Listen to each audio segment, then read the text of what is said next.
You're watching BCTV. We're all about Branford.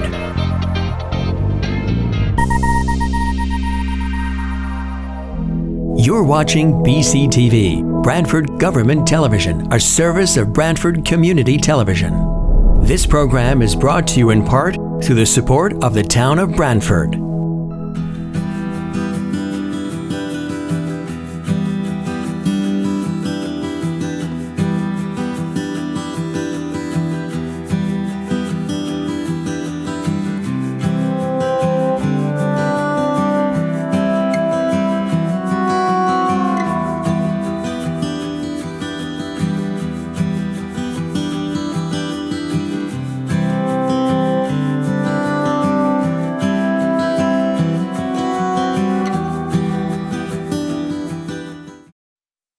Okay, first thing call to order, we're going to welcome a new commissioner, Patricia Lynch. Patricia, would you like to say a few words about your background and what drove you to join this illustrious group?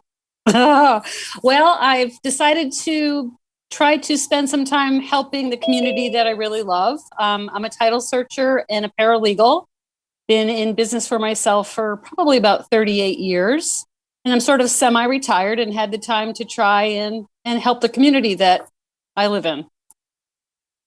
Noble reason. Okay, first up, approval of minutes. We have the January 14th regular meeting minutes. Let's see. This material that we're going to be discussing tonight, both the applications as well as the minutes, etc., are all in the town Dropbox for those in the community that are interested in making sure that they have all the information in front of them. So as I say, January 14th, we have the regular meeting minutes.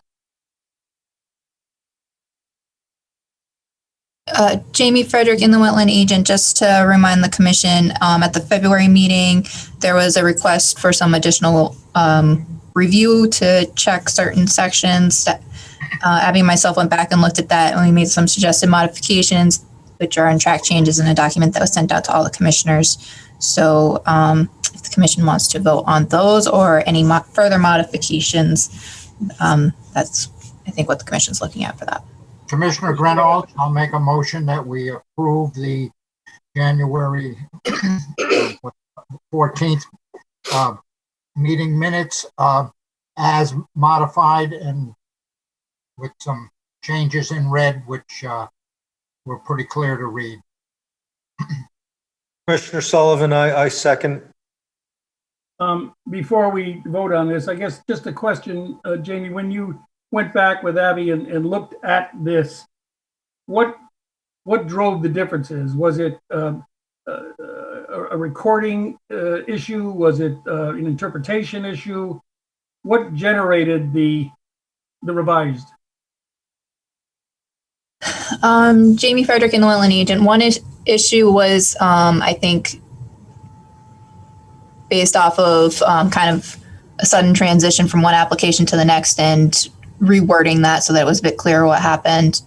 Later in the meeting, it was clarified that the application was not okayed for agent approval. So that language was clarified. And then the other one, there was a request for a little bit more information. So I kind of looked at it and talked about it with Abby, and we kind of picked up a little bit of more information for the record. All Commissioner Bassman, all based on the recording? Yes. Okay, we'll take a vote. I guess, can we do a general vote here, or do we need a roll call? Roll call, please. Roll Jamie call, Frederick, please. Commissioner Begeman. Commissioner Begeman, aye. Commissioner Sullivan. Commissioner Sullivan, aye. Commissioner Rose. He's muted. Yeah, I know. I can. All right. Commissioner Rose, aye. You're dozing off there, Eric. Come on. No, I literally just finished muting myself when you asked me to vote. Commissioner Ganache. Commissioner Ganache, aye. Commissioner Lynch. Commissioner Lynch, aye. Next up is the February 11th regular meeting minutes. Chair Bassman, just point of order. If someone isn't present, do they generally abstain? So Or doesn't it matter? My understanding is that it can go either way based on Robert's rules and those kinds of things. You can either Okay.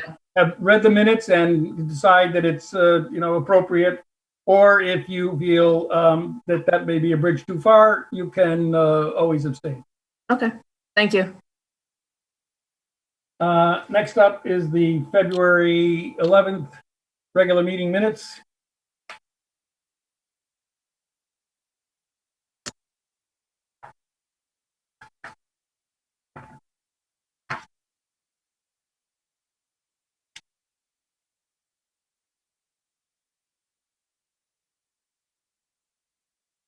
Is there a motion to accept these minutes?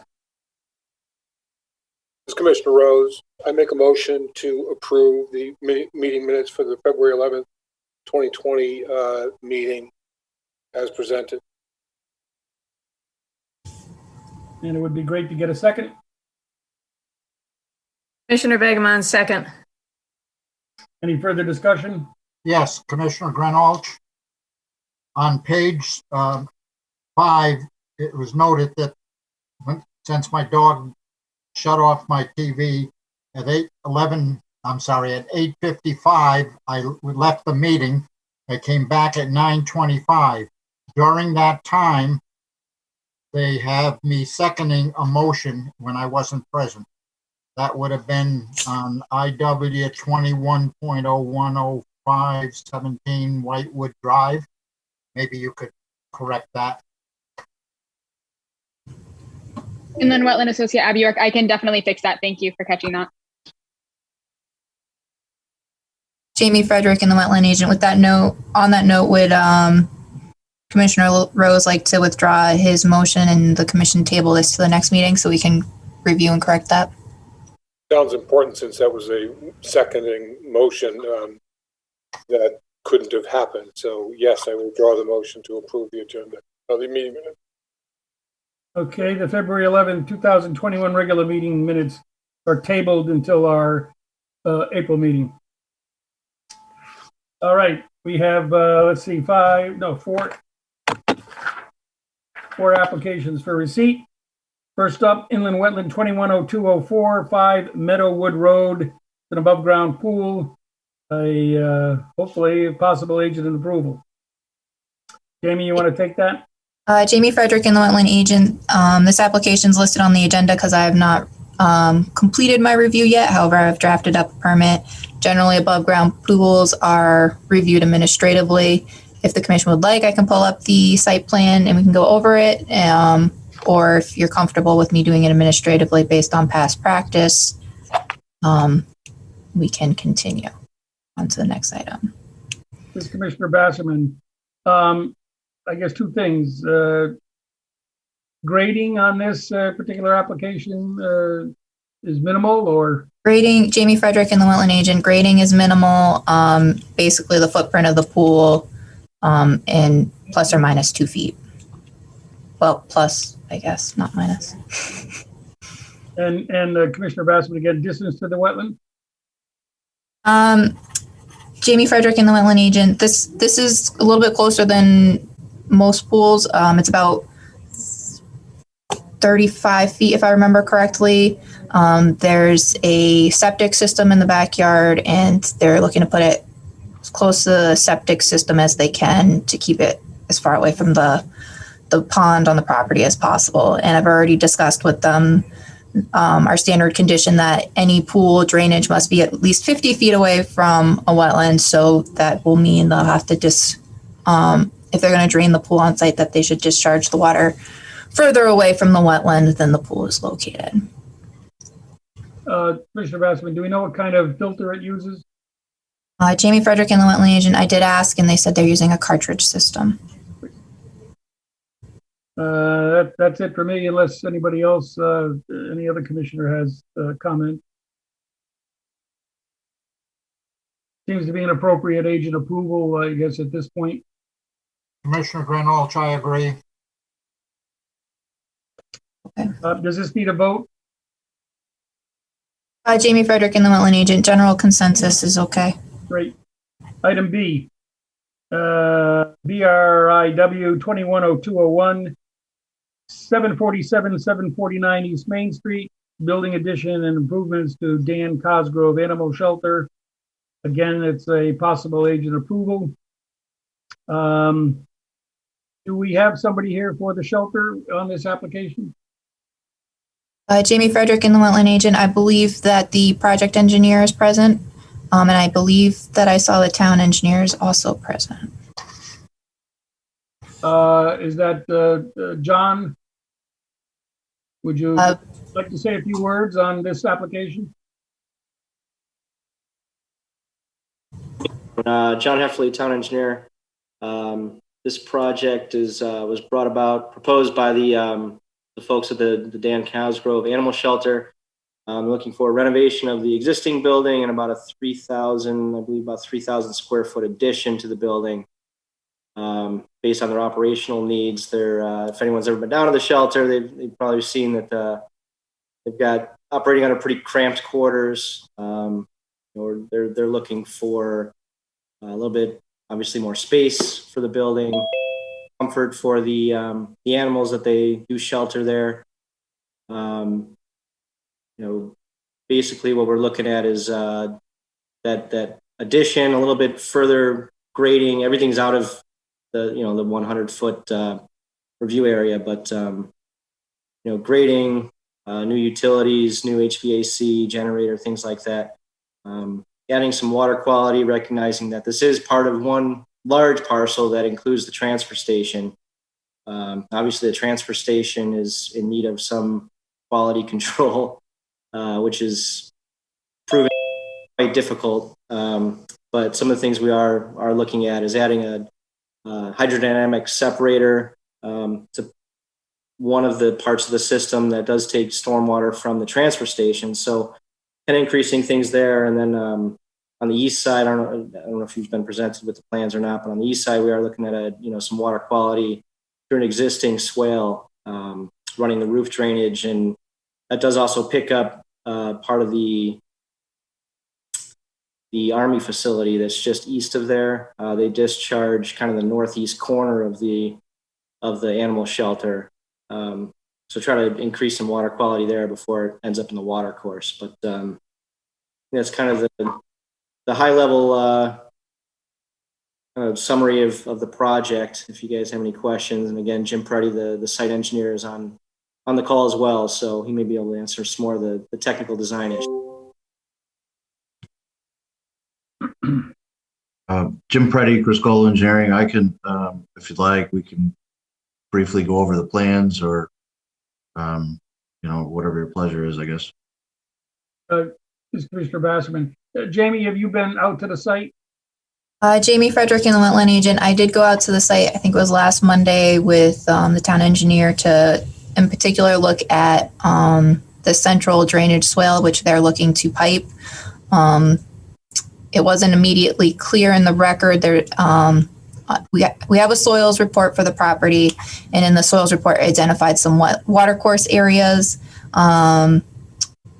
And so I wanted to take a look at that area, and I also reviewed the past practice. And since the soils report was done, there's been a practice of that area being considered a drainage swale rather than a water course.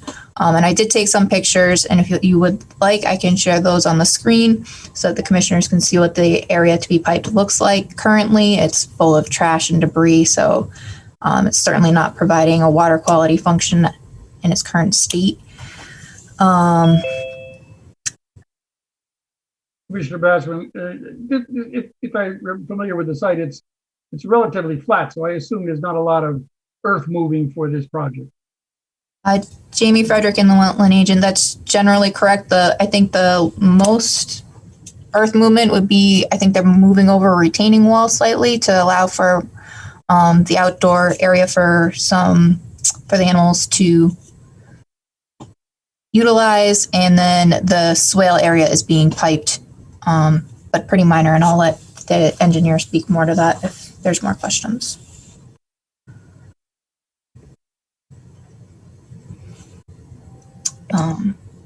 Yeah, it's John Heffley, town engineer. Any questions you guys have, we're certainly here to answer them. Jamie Frederick and the wetland agent. I'm sharing the plan right now, right? Yes. Okay. So the 100-foot upland review area is identified on the plan here. North of the 100-foot, they're looking to redefine the swale, which is currently really overgrown and not maintained, to help with the drainage. So I think that activity and then the piping of this, what is currently a ditch, into the existing stormwater system that pipes out are the activities that are relevant to this agency's jurisdiction. Looking back at the past practice of this being considered a drainage ditch, everything's outside the 100-foot review area, so that's why I thought it would be appropriate to possibly do this administratively. But given the proximity and that it's a town project, I thought it was worth checking with the commission, and also the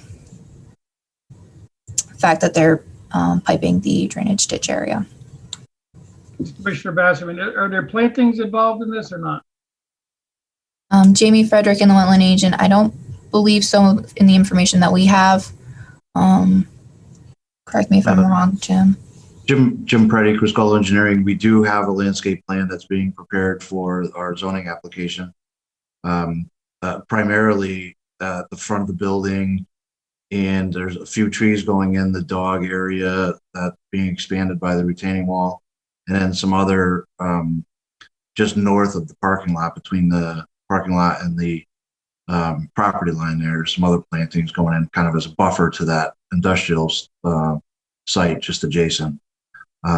The swale area that Jamie's talking about, it's kind of hasn't functioned well. It's a little shallow and been overgrown over the years.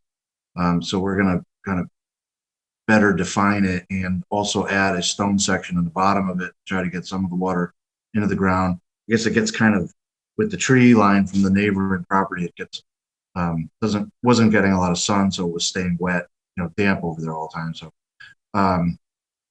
So that's being basically kind of reformed and made into something that's going to function a little better to get the water into the ground and away from the building.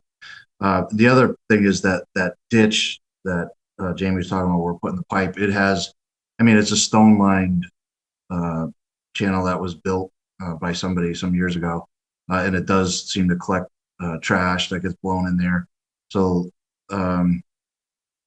that's part of it.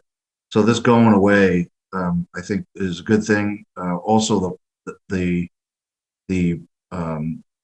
storm network that discharged into this will now, because of that pipe, will now run through a hydrodynamic separator, and it picks up some other parts of the dump. So where there wasn't any water quality before, we're adding some and getting rid of this kind of trash trap. So I think all in all, it's going to end up being a better situation. And the Mr. Bassman, and the drainage off the stormwater off the roof goes where? Into the stone section in the back of the building. So it'll go right, into that stone part of the channel. We'll discharge the roof water down. You can see that down from the building. Jamie Frederick and the wetland agent, this must be the original plan that was submitted, because I believe the roof leader was modified so that it would go. We added one over there. Quite honestly, there'll probably be a couple. So further up. Any commissioner have an issue with this being agent approved? Commissioner Begman, just a question about animal wastes. And this is the first plan I've seen that has to do with, animals. Is there anything that we consider differently when there's animal waste runoff, and does that separate or deal with nitrogen wastes? Jamie Frederick and the wetland agent. So I have raised a concern regarding the splash pad and where that water would be going. It's my understanding that they're either looking into some sort of system or they'll be removing it from the plan. And then I plan to make a note on the permit, not per se a condition, of approval, but a note suggesting that or advising that animal shelter staff and volunteers should pick up any animal waste. And enclosing a copy of the engineering department's animal waste flyer that they've generated as part of the town's MS4 requirements. Yep. This is John Heffley, town engineer, if I could just speak. Please. So the splash pad, we looked at the splash pad, and we all have a few concerns about that. For one, it's it does have an open drain, which is in the outdoors, so therefore, by ordinance, we can't pipe it into the sanitary sewer system. Being that it's again worried about the bacteria loading, we don't want that discharging into the storm sewer system. So the only alternative, which I think will probably end up being too costly, would be to have a subsurface system.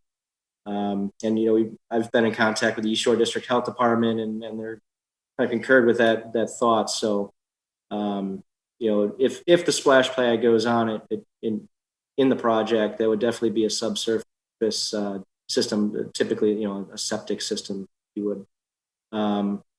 As far as bacteria goes, we're as Jamie alluded to, we do have the MS4 permit, which we're all very cognizant of the bacteria loads from pet waste and how that affects our inland wetlands and ultimately the sound. So that is going to be an operational thing with both the career and volunteer people at the animal shelter, that they should be regularly cleaning up the dog waste. So.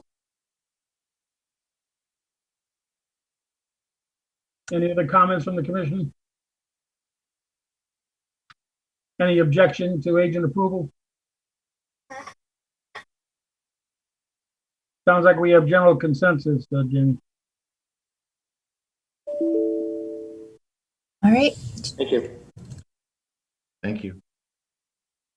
Next up, inland wetland 210301, 32 Flat Rock Road extension, an above ground pool. Is there the owner of this property on the call? Jamie Frederick and the wetland agent. I'm not sure if they are or not. This is another above ground pool. So again, I was thinking it would be a candidate for agent approval. I just haven't had a chance to review it yet. Similar distance, if not a little bit further away from the wetland. And again, they're looking to keep the grading minimal to what is needed to install the pool. My recommendation will be that erosion controls are installed during the install. I believe, again, I have on record that it'll be a cartridge filter. If I don't have that, that'd be information I would look at. And if it's a backwash system, they would have to propose how that's going to be handled based on past practice with the commission. Any other questions or comments, or does the commission want to see any of the application materials that were submitted?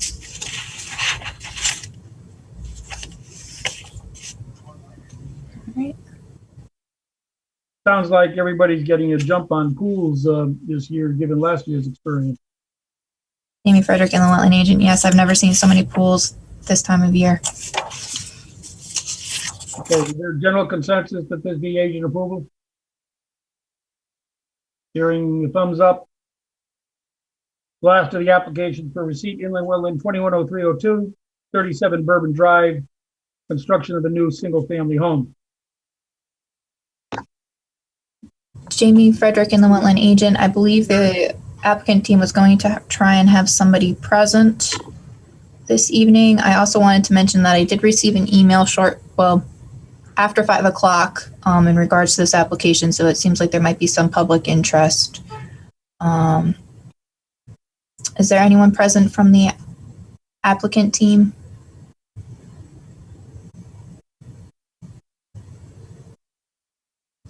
Well, this is not actionable this evening. I do have something in the chat. Oh, public interest is here. So Jamie Frederick and the wetland agent, this application is for receipt tonight. If the commission wants, I can pull up the plan so that you can take a quick look at the site plan and maybe discuss whether or not you want to have a site walk. The application's for a single-family house, and the house itself is, I think, about 6 feet away from the wetland at its closest point. And the grading goes even closer to the wetland area. So I don't know if the commission wants to take a quick look at it. I did get information from the engineer that I believe it was any date after March 22nd, he could be available for a site walk. And usually when the commission sets a site walk, they look at the Thursday before or the Saturday before the next regularly scheduled meeting. Mr. Basserman, I guess, is this a challenging site, or is there opportunity to move pieces around?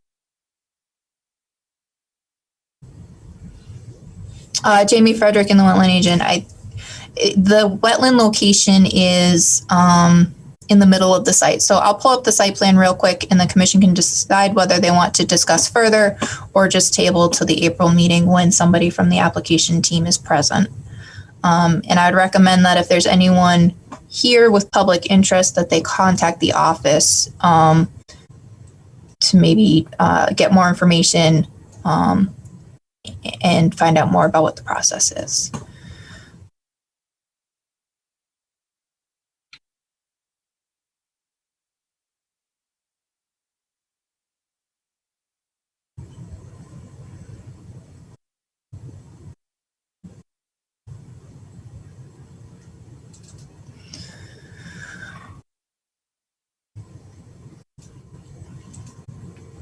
All right, so Jamie Frederick and the wetland agent. There was recently a lot line revision approved by planning and zoning. I'm not saying anything, Jamie. Oh, sorry. Thank you for letting me know. Jamie Frederick and the wetland agent. So recently there was a lot line revision. So you're looking at 2 lots here. I believe it's 37 Bourbon Drive and 41 Bourbon Drive. So this is the proposed lot for development. There's an existing home on 41 Bourbon Drive. The wetland location is right. Can you see my cursor? Yes. Okay. Is this line with the 2 dots right here. So you can see that it takes up pretty much the middle and the majority of the property. And this dashed line right here, you can see it says 40-foot front setback. And then this would be the side setback over here, which is 20 feet. So they have located the house close to the setbacks so that they're complying with the zoning regs. However, as you can see over here, the house is 5.9 feet off of the wetland. And then in this corner, it's 8.3. And the grading for the house extends closer to the wetland. And then they are proposing a line of shrubs and a rain garden to handle the stormwater. So,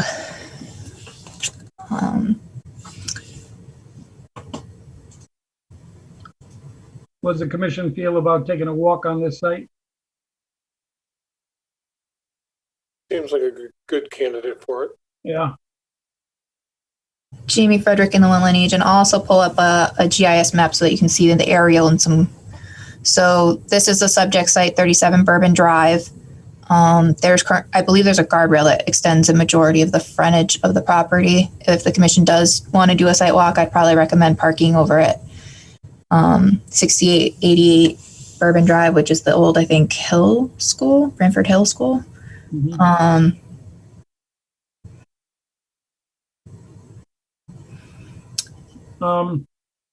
Commissioner Granolcha, I think it's something we should look at. It's so close to the wetlands. I also would be concerned that there isn't going to be too much property left for anyone to use as like a yard. But and I didn't see anything on this also about the handling the 1% of the rainwater, 1 inch. I'm sorry. Jamie Frederick and the wetland agent. The plans were received yesterday, so I haven't really looked at them much. However, they do have a stormwater or a rain garden, which it looks like it was probably sized for that 1 inch, but I have not reviewed that yet. Do we do we prefer time before the meeting? Does the clock work in our favor at that point, or are we still at 6 o'clock going to be in the dark?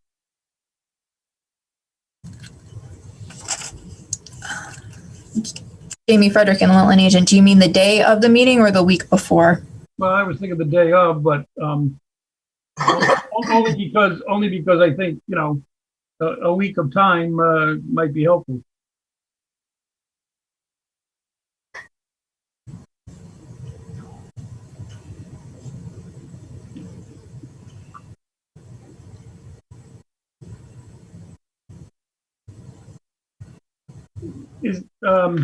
Jamie Frederick and the Wetland Agent, on April 8th, sunsets at 7:24, so it would be getting dark depending on the weather.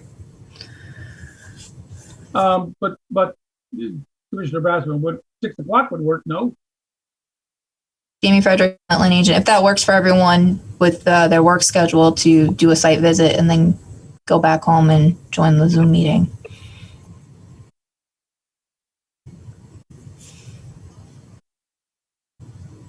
Anybody have a problem with that? Jamie Frederick and the Wetland Agent, just another thought, that might be difficult for the Owner? applicant team because they might not have a local place to join the meeting. So Commissioner Bassman, what is the suggestion? Well, I guess absent Commissioner Bassman, absent Jamie's last comment, I was saying 6 o'clock on the date of the April meeting, April regular meeting. April 15th, is it?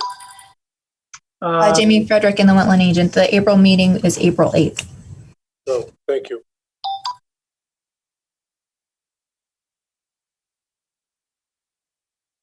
Don't we, Commissioner Bassman, Jamie, don't we have that same issue of, oh no, if we do it on a Saturday, then they'd be able to join the virtual, assuming we have a virtual meeting in April, be able to join the April meeting.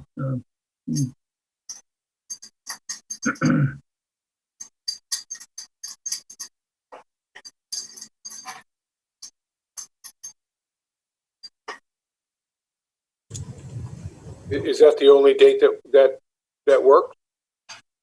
I guess the other date, Commissioner Bassman, the other date that was suggested was the Saturday before the meeting, which would be the 3rd of April. Right. That's perfectly fine. Commissioner Sullivan, April 3rd, that Saturday works better for me. Is that a pattern? Third seems to work for a couple. Does it work for everyone? 10 a.m. All right, that sounds like it's got more possibility than the Thursday of the meeting. So why don't we, at this point, schedule a 6 o'clock on April 3rd, a site walk at 37 Bourbon Drive, parking at the school near it is suggested. Commissioner Greenwald, are you saying at 6 p.m. on the Saturday? Oh, you're right. 10? I mentioned 10 a.m. Yeah, or whenever. Richard. Yeah, you're right. 10 o'clock. Is that a good time for everyone? You've had the cup of coffee at that point. Inland Wetland Associate Abby York. It looks like in the chat, Jim Preddy noted that that's Easter weekend, so that may be a conflict for some people. Maybe. Jamie Frederick and the Wetland Agent, thank you for pointing that out. Still works for me. Sullivan still works for me. Yeah. Commissioner Greenwald, okay with me. If you find that that's not going to work for the team for this, Jamie, then you'll let us know and we can reconfigure. All right, so Jamie Frederick and the Wetland Agent will plan on April 3rd at 10 a.m. And if that does not work for the applicant team, we'll try and set up another time, and that will be noticed per the noticing requirements on the website. Right. Okay, good. Section 3, applications for review. Inland Wetland 210107, 101, and 115 North Branford Road, proposed brewery with a tasting room. And this material again was in the Dropbox, site plan, and et cetera.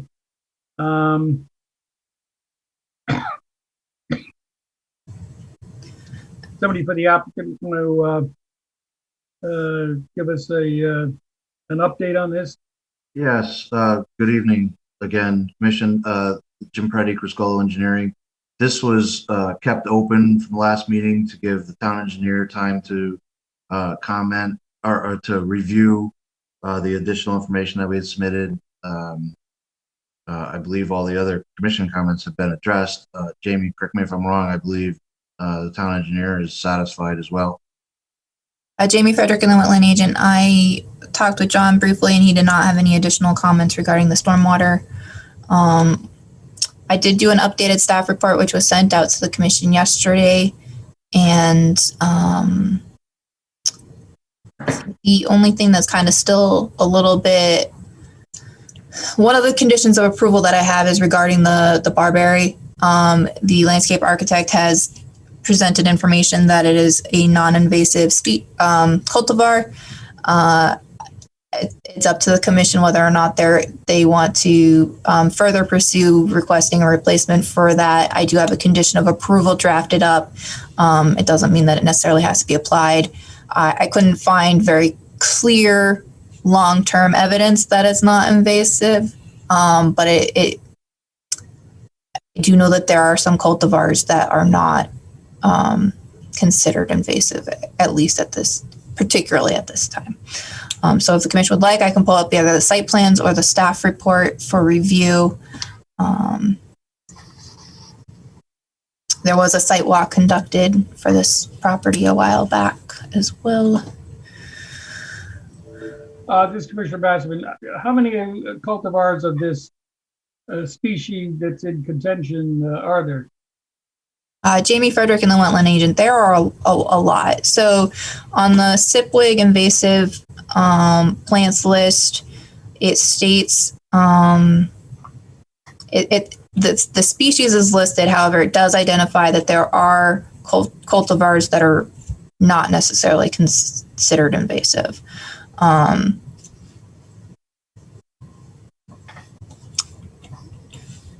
So Jim Preddy, if this is gonna be a sticking point, then I'll just get the landscape architect to pick something similar that's not on the edge of questionable. That's all.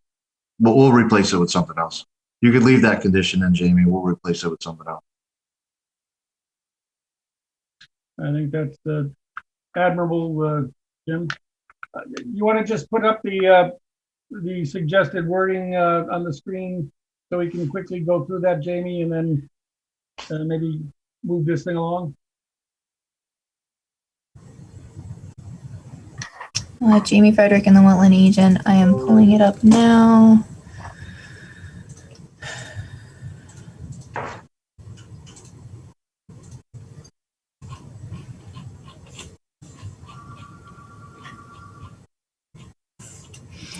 So the recommendations are for standard inspections prior to land clearing, prior to another erosion control inspection prior to land disturbance, stormwater drainage structure inspection, pre-planting, planting inspection, final inspection. Standard, but I just added for clarity, silt fences, the approved limits of disturbance / limits of clearing, because I didn't readily see it on the plan. It might have been on there and I just missed it. 3 is what we were just discussing regarding the barberry. 4 is regarding the plantings. So this is again something for the commission to consider. I believe on the previous approval for this site, the commission did require monitoring. I don't think there was a bond required at that time. Obviously, this is its own application. So this, I just copied some standard language the commission has used in the past regarding the standard monitoring And then the commission should address if they are going to require the monitoring, whether they want the bond to be, or whether they want a bond to submit it as well. And whether that bond should just cover the plantings or also cover erosion controls. Condition 5 is just adding for clarification. There's going to be 2 entrances to the site at the end of construction once the site is finalized, but there's only 1 site entrance during construction, and that if they're looking to add a construction entrance at the other location, that should be submitted as a revised plan. 6, the concrete grass paver parking area shall not be used until vegetation has been established to give it the best chance. 7, an as-built survey shall be submitted upon completion of site work consistent with section 7.14 of the regulations. And 8, copies of routine maintenance records for the stormwater system and the pervious pavers shall be submitted to the IW agency for the first 2 years after site work is complete to document that features are working as designed. If grass cannot be maintained within the pavers, documentation as to efforts taken shall be submitted to the IW agency prior to the switch to gravel, and the switch shall only occur in areas that require the modification. The first part of this condition is in response to the town engineer's comment regarding monitoring, and the second part is in regards to the maintenance notes for the grass pavers, which denote that it can be switched to gravel if the grass is not able to grow. And then there's the standard conditions and general provisions of all permits. Commissioner Bassett, go back to the right there, the bond. And do we not normally, when we have a planting involved and survivability regarding those plants, etc., do we not normally have a bond? Amy Frederick, in the wetland agent, it is common for the commission to require a bond, especially on a project of this scale. So I think it would not be out of place. And I think the other important factor to consider is whether the bond is for the plantings and the erosion controls as this language is written, or if it's just for the plantings. Again, it's kind of a larger project. In some areas, it does get close to the wetland. So again, I don't think it would be out of place for the commission to require the erosion control bond, but I just think it's important that the commission consider whether or not that's appropriate in this case. Yes, Commissioner Bassman, regarding the erosion controls, do they stay in place? And if so, for how long post-construction? Jamie Frederick, in the wetland agent, the bond for erosion controls generally can be returned to the applicant or the permit holder upon request once the site is stabilized. And that would be a request that the commission would review. I guess I'm a little confused. If we have a bond for some period of time after construction associated with survivability of plants. Jamie Frederick, in the wetland agent, yeah. So the planting bond would remain in place until the monitoring has been completed. In Pretty Crisco Engineering, I believe what generally happens is that once the erosion controls are okay to take out and the site is stabilized, the applicant can ask for a bond reduction. And so that part of the bond would still remain for the plants. Jamie Frederick, and the wetland agent. That's my understanding as well. And I know planning and zoning has some language that more clearly addresses that than inland wetlands, which is something we can look at with our modifications that are addressing. I would say the recommendations here, 1 through 6, 1 through 6 seem to be consistent with our practices, and pretty complete. Oh, I'm sorry, 8, 1 through 8.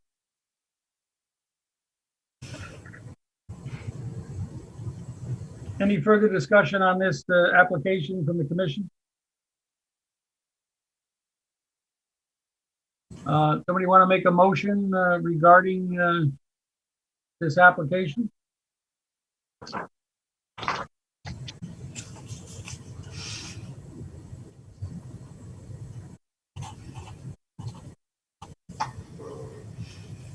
Commissioner Grenold, I'll make a motion that we approve the application IW 21.01.07 for 101 and 115 North Branford Road with the conditions that have been presented on the screen or attached, and I have a copy in front of me.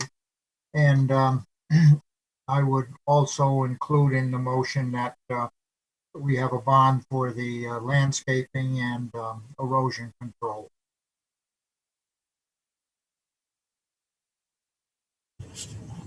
Commissioner Sullivan, I second the motion. This is Commissioner Rose, just I think a point of order. You want to identify the document that contains the condition? It's Jamie Frederick, Inland Wetland Agent. Are you referring to the staff report prepared for 3/11/2021 IW meeting 101 and 115 North Branford Road, Yes. revised March 10th, 2021? Yes. yes, pages 3 through 5. Conditions for consideration.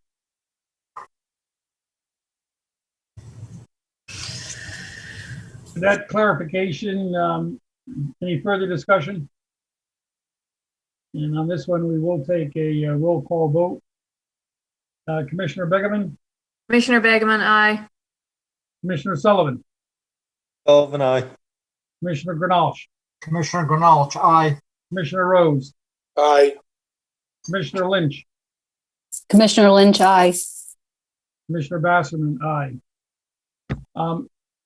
No other commission has joined us. Am I correct, Abby? Inland Wetland Associate Abby York. That is correct. Thank you. Thank you, everybody. Unanimous vote here. Thank you. Thank you for your wise counsel, Jim. Thank you.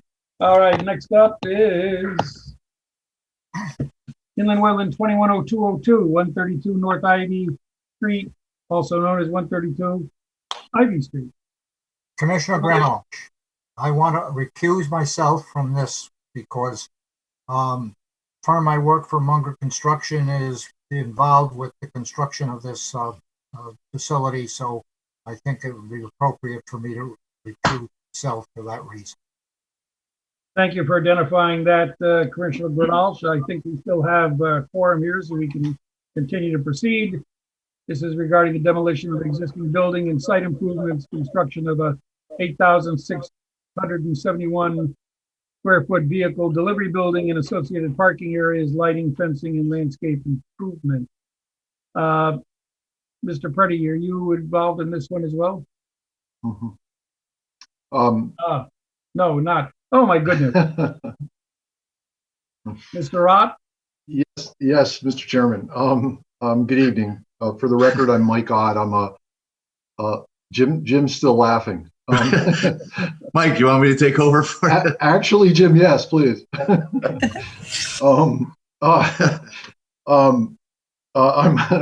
Mike Ott. I'm a licensed professional engineer and land surveyor with Summerhill Civil Engineers in Madison. Mr. Alvine, I believe, is in attendance also. The owner of the property. Yes, there he is. So this is just you.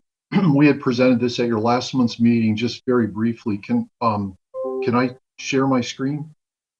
Jamie Frederick, Inland Wetland Agent. Yes, I'm assuming you're looking to share the plans that or the information that was sent over. Yes, today. Yes, okay. If I could. Proceed, please. Okay.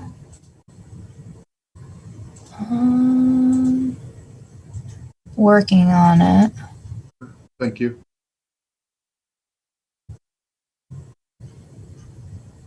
Okay. You should have permission. Okay, thanks. Thank you, Jimmy. Can the commission see my screen now? I can, yes. So we had I'll give you just a brief overview. We had presented this at the last meeting. This is, I will zoom in so you can see this a little better. This is Ivy Street, north of Route 1 on the west side. Ivy Street to the right-hand part of the sheet. There is this L-shaped building on the site today, and the site is mostly paved. It's actually approximately 81% contiguous, I should say, impervious surface today.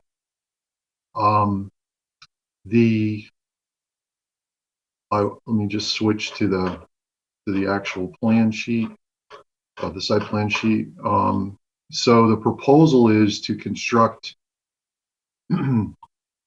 this rectangular 8,671 square foot building. This is a vehicle delivery facility where Premier Subaru and Premier Kia will bring new vehicles that are to be delivered to the new owners, and the delivery to the new owners and the setup of all the vehicle's features and explanation of the vehicle's operation will be done at this facility, and the customer will drive away with their new car. Mr. Alvine can jump in at any time. I'm sure he can do a much better explanation of what will happen here, but that in general, that's what will happen. So we have reduced the impervious surface coverage on the site. We have this hatched area in the rear is proposed to be a stone aggregate surfaced portion of the pavement.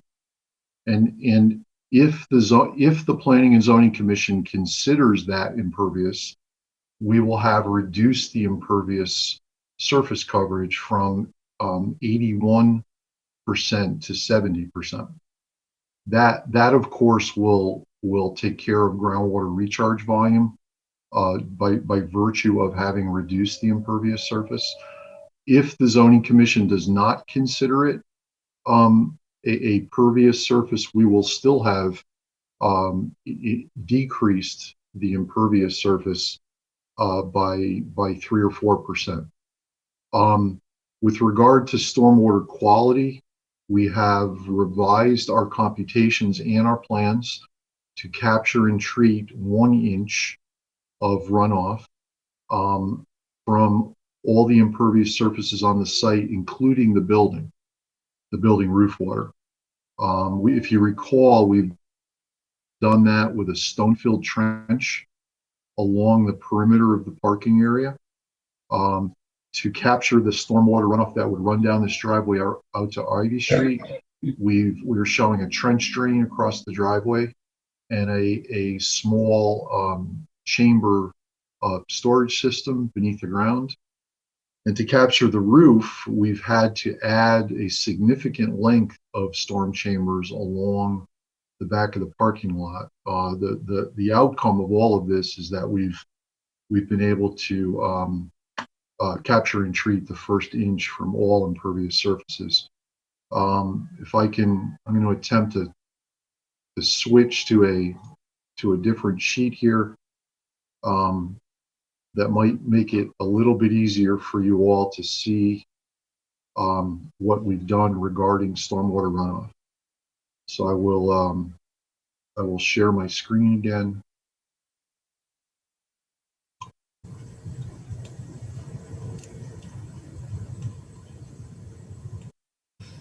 So this is the catchment area map that we submitted. The blue area, catchment area 1, goes to the stormwater infiltration trench. We have ignored this pervious parking surface. We've assumed that it is impervious for the purposes of this calculation. Catchment area 2, the purple area, goes to the stormwater infiltration trench that runs along this portion of the project. Catchment area 3, the red area, to the trench drain I mentioned earlier. And catchment area 4 is the building roof, which goes to the chambers shown along the western property boundary. So that's a quick overview of the site development and how we've handled stormwater runoff. We've submitted a landscape plan. We had submitted one with the planning and zoning application. Jamie asked that we submit it with this set of drawings, so we've done that. Jamie asked that we add 2 notes to the landscape plan, which we've done, regarding submission of a conservation seed mix that will be used on the perimeter of the site to her for review and approval prior to seeding, and also a note that indicates that any substitutions in plant material that's shown on the landscape plan will also be submitted to her for review and approval prior to planting. I believe that that's a very quick overview in a nutshell. And I should point out, I forgot to do this the first time also, the inland wetland that we're concerned about is a pocket inland wetland to the west of the site. At its closest point, it's approximately 45 or 46 feet to the property boundary. This dashed line that I'm tracing is the 100-foot upland review area limit.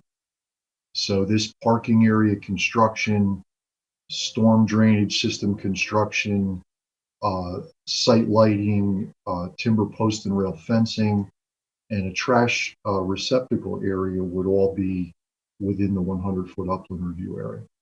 I'll also just say very quickly, this site the topography is such that stormwater runoff leaves this site in all 4 directions from the site, and there is no point discharge of stormwater. So we had to be careful to not create a point discharge, and that's why we chose the perimeter infiltration trenches and the trench drain here and the infiltration area. Commissioner Basserman, given the long runs on the benches that you've talked about, et cetera, I guess maintenance would be key here in keeping that system operating effectively. Is there a maintenance plan as part of the presentation? I have not included a maintenance plan. I can include one. These are very, you're correct. I agree with you. They're relatively easy to maintain. Typically, actually, I just did this last night in a different town. I will provide the standard maintenance procedures that and I'll put them on the plan for Jamie on the revised plan. But typically, for the stone-filled infiltration trenches, they include periodic removal of sediment, leaves, trash, and other debris that ends up on the surface of the trench. Observing the trench over time to make sure it is still infiltrating stormwater runoff, and periodically, if required, removing the top layer of stone if it becomes clogged and replacing that clogged layer at whatever thickness it's been clogged.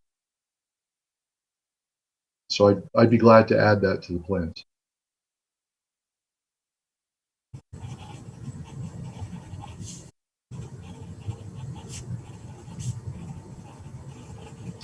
This is Commissioner Basserman. Jamie, any concerns? Jamie Frederick, in the wetland agent.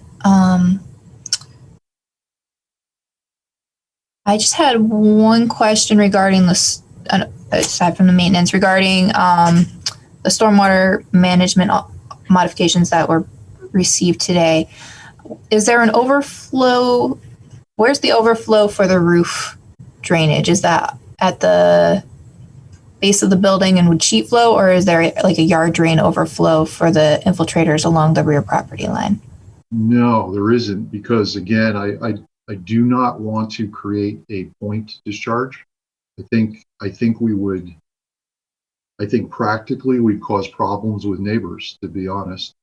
So what I did is I put this, the reason this row is along the back side is it's butted up right up against the stone infiltration trench, which comes up to the surface, so that if water ponded, it would come up, it would function just like the stone-filled trench does, and water would be able to spill out over a long length. I think on this site we have to do that. I think we're doing the right thing by avoiding creating a new point discharge.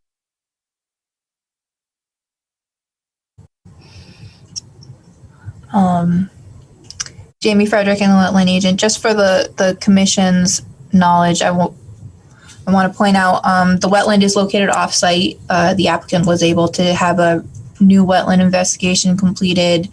However, I believe in December of 2020, and that's the wetland delineation that you're seeing on the plan in front of you. That wetland area, we had a delineation from 2001 where it was a little bit larger, and there was another wetland pocket to the north of this property. Again, both of these wetland areas are off-site, and an applicant is not required to do an off-site wetland investigation as part of their application. There has been some historical modifications since 2001, which have changed drainage patterns and whatnot out there. So not to say that the reduction of the wetland was necessarily approved, but it does kind of make sense that that wetland area would have reduced in size based on some of the activity that has occurred. And as far as I'm aware, there's no active there are no active inland wetland violations regarding either of those areas. Just want to make sure the commission was aware of that in case anyone was looking at it in the GIS, and also just so you have some history of the general area. And the soil scientist investigation in December of 2020 did kind of address the old delineation. He had the old wetland map in reference for when he went out and did his site walk and did his wetland delineation sketch on that map.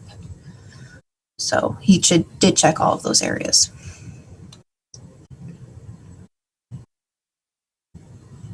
Any other questions from the Commissioner Bassman? Any other questions from the commission?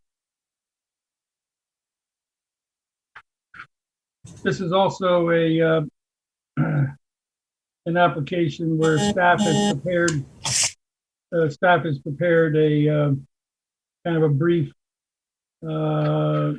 staff paper, and then as part of that are the specific conditions for consideration.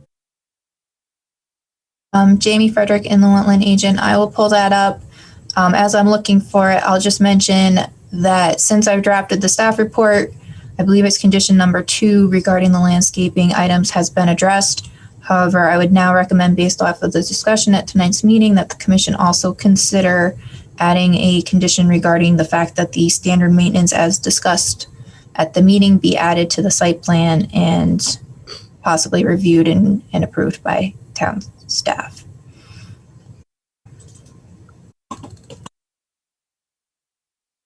This is Commissioner Bassman. I agree with everything you said, Jamie, except for the word possibly reviewed by town staff.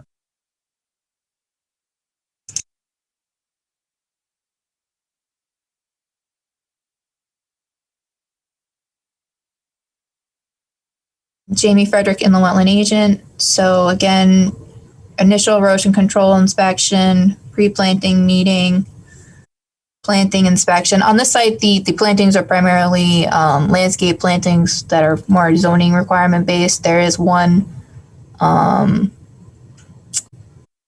tree proposed within the 100-foot upland review area, but it still doesn't hurt to touch base out in the field beforehand. And then the final inspection, number 2, is the condition that I was saying doesn't really apply anymore because the plans have already been revised to address that.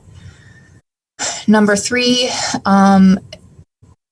is in response to the fact that in discussion with the project engineer, it's been brought to my attention that the property owner may down the line want to put in a chain link fence or similar type barrier, perhaps for anti-theft mechanism. I think that this barrier would also help catch any trash or debris that might get in the parking lot. So I just wanted to address that now and say that that could be approved administratively by staff upon a site plan being submitted showing that activity, assuming that it's, reasonably situated relative to the parking area. So that reads, a plan with the addition of a chain link fence or similar barrier along the rear of the parking lot may be submitted as a site plan modification for review and approval by the IW agent.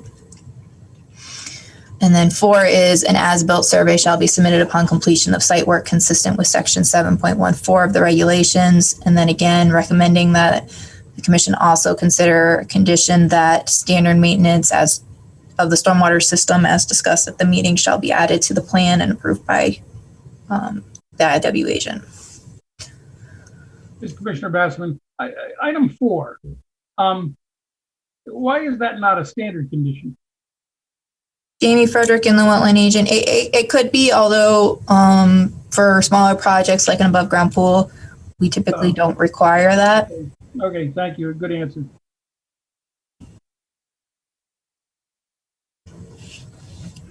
Does anyone feel comfortable making a motion regarding this application? Commissioner Bergman, I'm not going to do that, but I have a question. So with the scope of this project and because it doesn't have wetlands on it, we're not discussing bonding at all. Can someone explain? Jamie Frederick and the wetland agent. I think part of the reason why, let me pull up a aerial GIS map to show the existing site conditions. Currently, this property is already developed and they're basically staying within the existing footprint. So it's a demo and reconstruction. So they're not removing really any vegetation. Oh, this is not the GIS map I was looking for. Within the upland review area for the most part. And that's part of why they're not really proposing any plantings either. Thought I had a GIS.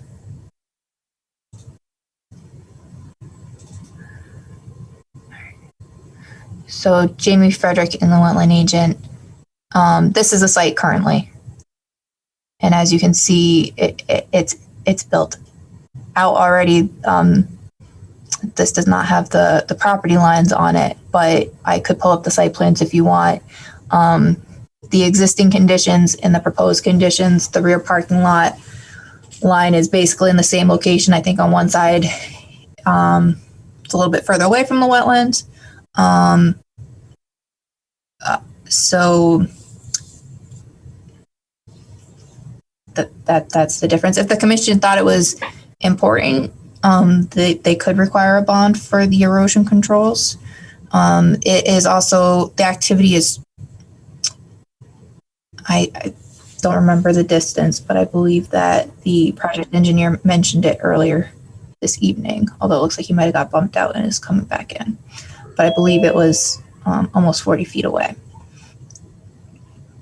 Mr. Rose, Jamie, isn't the answer really that, excuse me, there's no wetland protection project here.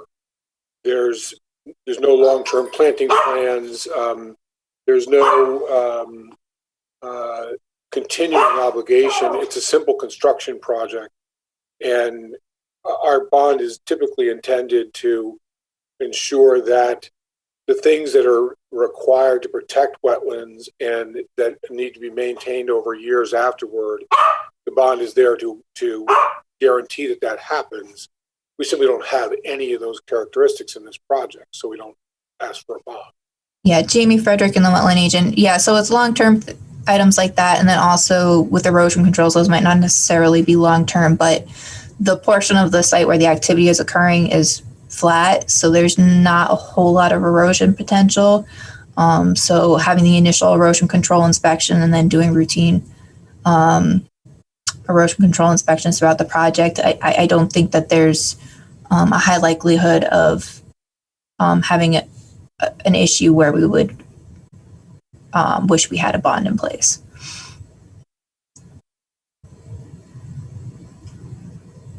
Thank you.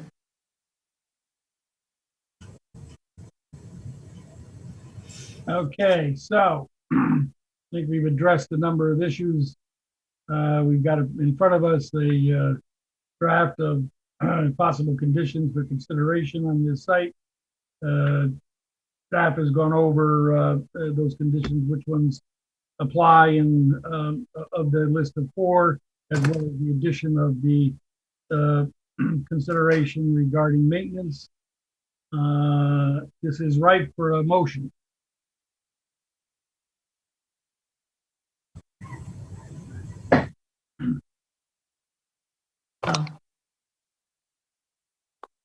Where's Dick when I need him?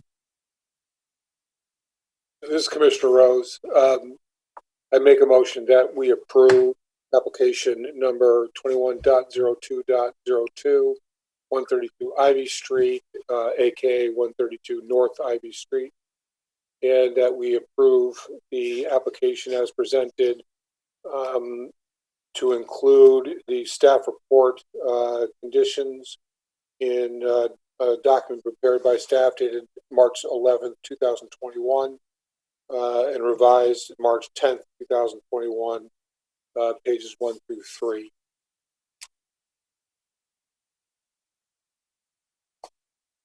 I would, this Commissioner Brassman, I would then comment, I don't know that I heard the motion included the maintenance piece, because that's not part of this revised condition, possible condition. Understood. And then Wetland Associate of York, sorry, we need a second first and then discussion. Okay. Thank you. Before we do that, I'll complete my motion to include that the condition of a maintenance plan be added to the site plan approval as discussed in the minutes of this meeting. Thank you. Great. Is there a second? It's Commissioner Sullivan, I second it. And any further discussion? I will take a vote. Commissioner Begeman. Commissioner Begeman, aye. Commissioner Sullivan. Commissioner Sullivan, aye. Commissioner Granalsh. Dick is muted. He recused himself. Oh, that's right. Thank you. Commissioner Rose. Commissioner Rose, aye. Commissioner Lynch. Commissioner Lynch, aye. Commissioner Basson, aye. Good luck, guys. Okay, thank you very much. Thank you very much. Appreciate it. Thank you. All right, we now have a couple of enforcement items. Cease and correct 2012-01, 41 Brainerd Road, clearing prior to pre-construction meeting and clearing beyond the approved limits of disturbance per inland wetland permit. Jamie, can you, Commissioner Basson, Jamie, can you bring us up to speed on 41 Brainerd, your discussions with the owner? Jamie Frederick, inland wetland agent. So at the last meeting, the commission had a couple of questions regarding the planting plan that had been proposed by the wetland scientist for the project. So I did get the commission did receive a document to supplement that addressing the density issue. And I believe that we had the soil scientist and possibly, I know we have the soil scientist present, and he can speak to that, and I can pull up the planting plan. There hasn't been any change in status out on site. I know that the applicant currently has a building permit in for lot 4, and I am waiting on confirmation that the map has been filed on the land records documenting the conservation deed restriction area before I sign off on that. I did drive by the other day. The erosion controls appear to be still in good order. And so at the last meeting, the commission wanted a plan showing where the plantings. So what was received is a plan showing the density of the plantings, which I think is reasonable given the fact that the actual location of plantings is best addressed in the field. The report identifies that the soil scientist will identify where the plantings are going to go in the field, and I think that the commission could require that the plantings be added to the as-built to confirm that they were planted in the density represented that would be planted. So while I try and find that latest update to the soils report. If David Lord has anything that he would like to add to what I've said or clarify, I would open up the floor to him unless the chairman has any other questions. I guess, yeah, this Commissioner Basserman, I do. Did we have bonds on this in the original permit? Jamie Frederick and the wetland agent. So yes, I know there were not bonds in the original permit. However, that does bring up the point that if you look at the agenda under other business, we also have a permit modification request. And I don't know if the commission wants to modify the agenda to discuss that item at the same time. And at that point, the commission could consider whether or not to add a condition of approval to the permit for lot 4, requiring that the plantings be planted consistent with section 710 of the regulations. And then at that point, you could consider whether or not you wanted a bond for the plantings as well. Commissioner Basserman, I guess, let me ask you this. Is it your recommendation that we not at this point lift the cease and correct? Jamie Frederick and the wetland agent, yes. So usually in that instance, what would happen still would be that the cease and correct order would remain in effect until the terms of the cease and correct order have been complied with. So that if the cease and correct order requires the maintenance and monitoring of the plantings, the commission generally wouldn't lift that until that's happened, because a permit is permission to do something, not a requirement to do something. And the cease and correct order is a requirement. So if you lift the cease and correct order, the permit holder would no longer necessarily be required to comply per se with that requirement. At this point, the cease and correct order has not been filed on the land records. So even if the cease and correct order were to persist, for the 5-year period, it wouldn't necessarily prohibit sale of property. A due diligent buyer would probably notice the cease and correct order and have questions. However, staff could say that, explain the situation, and if the plantings have been planted, explain that at this point it's just making sure that those plantings survive for a duration of time, whatever duration remains. Thank you. David Lord, you have the floor if you want it. Good evening, Mr. Chairman, members of the commission. I really don't have anything to present at this time. I'll be happy to try to answer any questions that the members may have concerning either of the documents which I've prepared. I know the one issue, the density, just one point, I guess I will say something about that. The plant numbers that you see in the original planting plan is based on taking the square footage of the disturbed area and dividing it by 225 square feet, which is a spacing distance for the trees, and determining a number that is spread out over the entire planting area to be planted.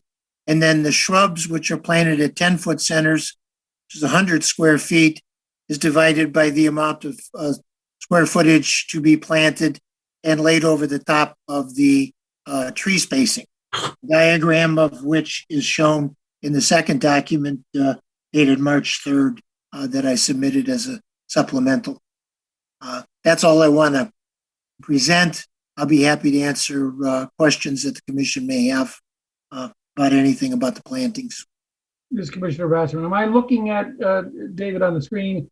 This is the plantings for all 4 lots, or is this only for a particular lot or two? This is just for lot 4, the area, which if you look at the cover of my planting plan, extends between the existing silt fence and the existing tree line, encompassing the area that was cleared of vegetation. This is a representative sample. It's not a specific location for the plants.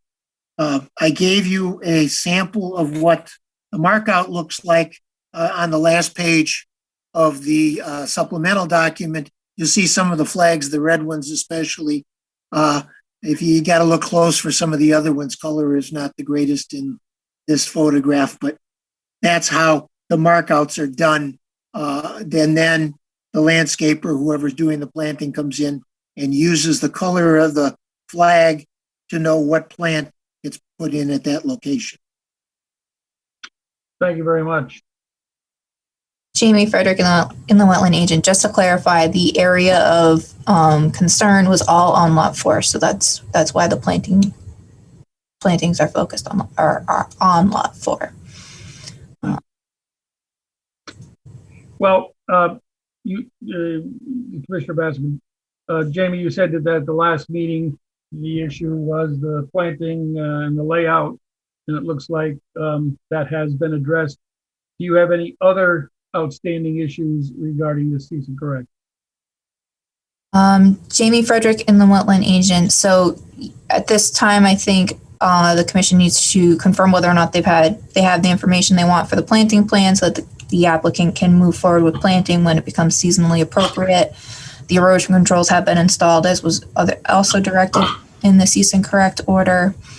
And there's been discussion regarding the development of the 4 lots in the subdivision. So I think as far as the cease and correct order, it would be addressing the planting plan.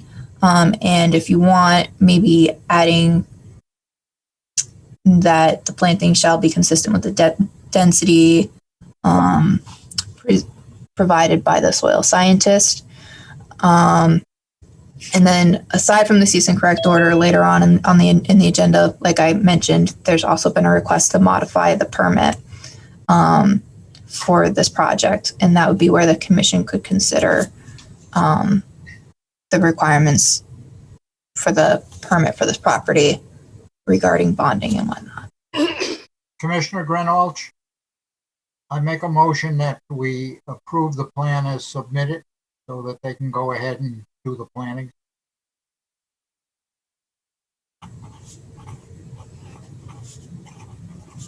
There's a second?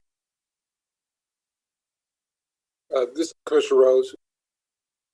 Again, just a question is that. Well, it sounds like process-wise, we need a second. The question I'm asking is about whether that motion is complete.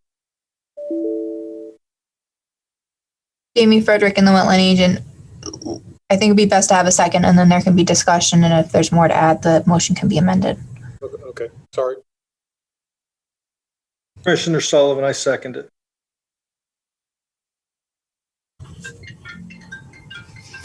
Uno momento. I'll call you back. Okay, now you want to ask about the completeness? It's seen that the what we're approving is the planting, but there were other issues that Jamie was discussing, whether we add a bond, and I forgot the other issues, so I was just wondering if they should be rolled up into the motion. Commissioner Grenolch, I thought that the bond was going to come up regarding the next item further on the agenda, and that all they really need at this point is approval to go ahead with this planting plan. Otherwise, they can't proceed. Am I correct in that? Jamie Frederick in the wetland agent. Yeah, I think the bond would be under the other request for the permit modification. One thing you could request as part of the cease and correct order is the as-built showing the density of the planting is consistent with the planting plan as presented in the January 6th, 2021 letter and further clarified and modified in the March 3rd, 2021 letter. Or you could do that as part of the permit if you prefer.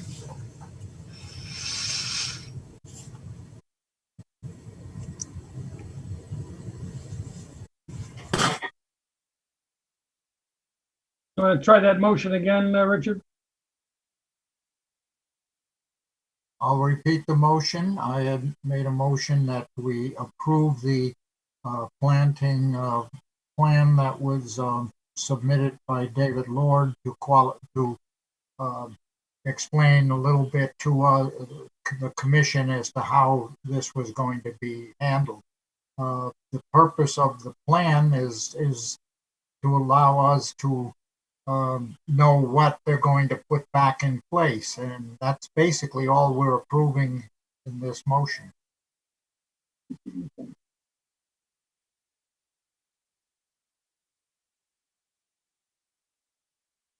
I think there was an additional comment about adding to the motion the as-built, which would then document those plantings in accordance with the material presented by David Lord as part of the conditions of approval. I'll agree to modify my motion to include an as-built of the submission after completion of the plannings of an as-built of the planning. Okay. Is there a second on that? Commissioner Rose, second. Jamie Frederick and the wetland agent. The motion was already seconded by Commissioner Sullivan, so Sullivan should state whether or not he agrees to the amendment. Commissioner Sullivan, I agree.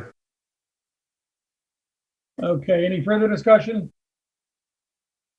I'll take a roll call vote. Commissioner Begeman? Commissioner Begeman, aye. Commissioner Sullivan? Commissioner Sullivan, aye. Commissioner Rhodes? Commissioner Rose, aye. Commissioner Lynch? Commissioner Lynch, aye. Commissioner Granolf? Commissioner Granolf, aye. Commissioner Basserman, aye. Okay, next up, cease and correct 210301, 143 Ivy Street, also known as 143 North Ivy Street. Earth disturbance, drainage, and vegetable removal within the upland review area. Oh, pardon me, vegetation removal. Jamie Frederick and the wetland agent. This was brought to my attention that there was some activity within the driveway access to 143 Ivy Street. Upon inspection, I saw that a drainage pipe had been installed and that some vegetation had been removed. It's been brought to my attention that the vegetation, or at least the tree removal, was on the adjacent property owner's property, and that was done by the adjacent property owner.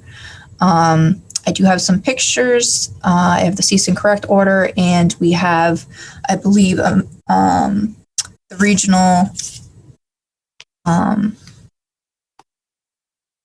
representative for the management company present on the meeting this evening to go over conversation we had this morning and actions that shall be taken to address the activity that occurred. So.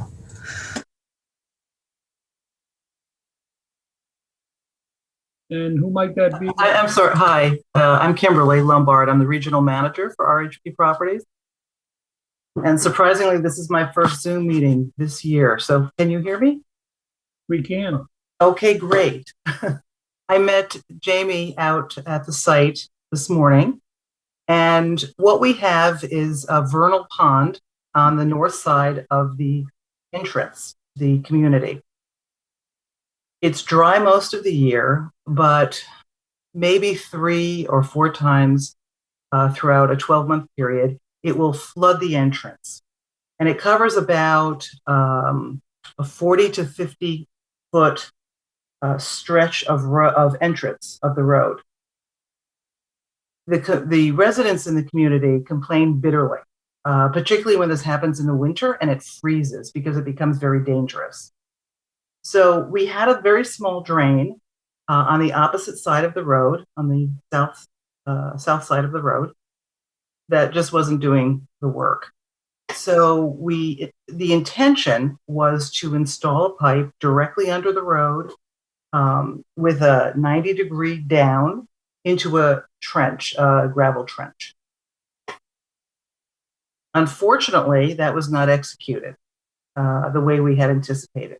The local management had a communication problem with the vendor, and it didn't occur the way we had hoped it would. So when I went out there, I was shocked. When I saw the photos, I was shocked. We have no intention of leaving it that way. We wouldn't, even if we were not here this evening, we wouldn't be leaving it that way. So I sent this evening a photo for Jamie. She asked for an erosion fence to be put up So we've done that today.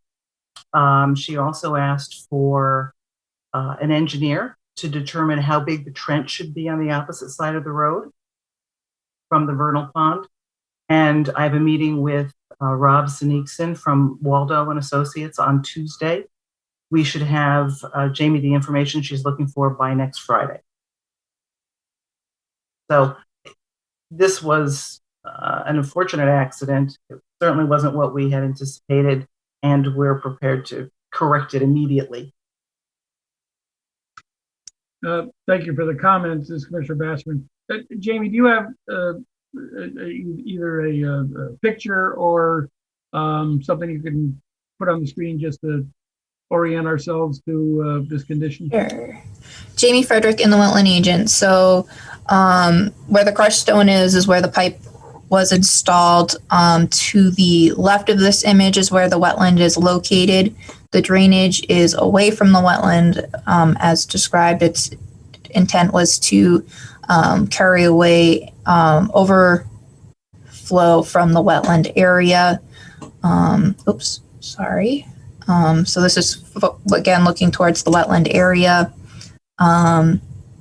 This is the opposite side with the drainage going towards the neighboring property. And as you can see, the solution will not work long-term. And another picture looking at where the drainage has been directed.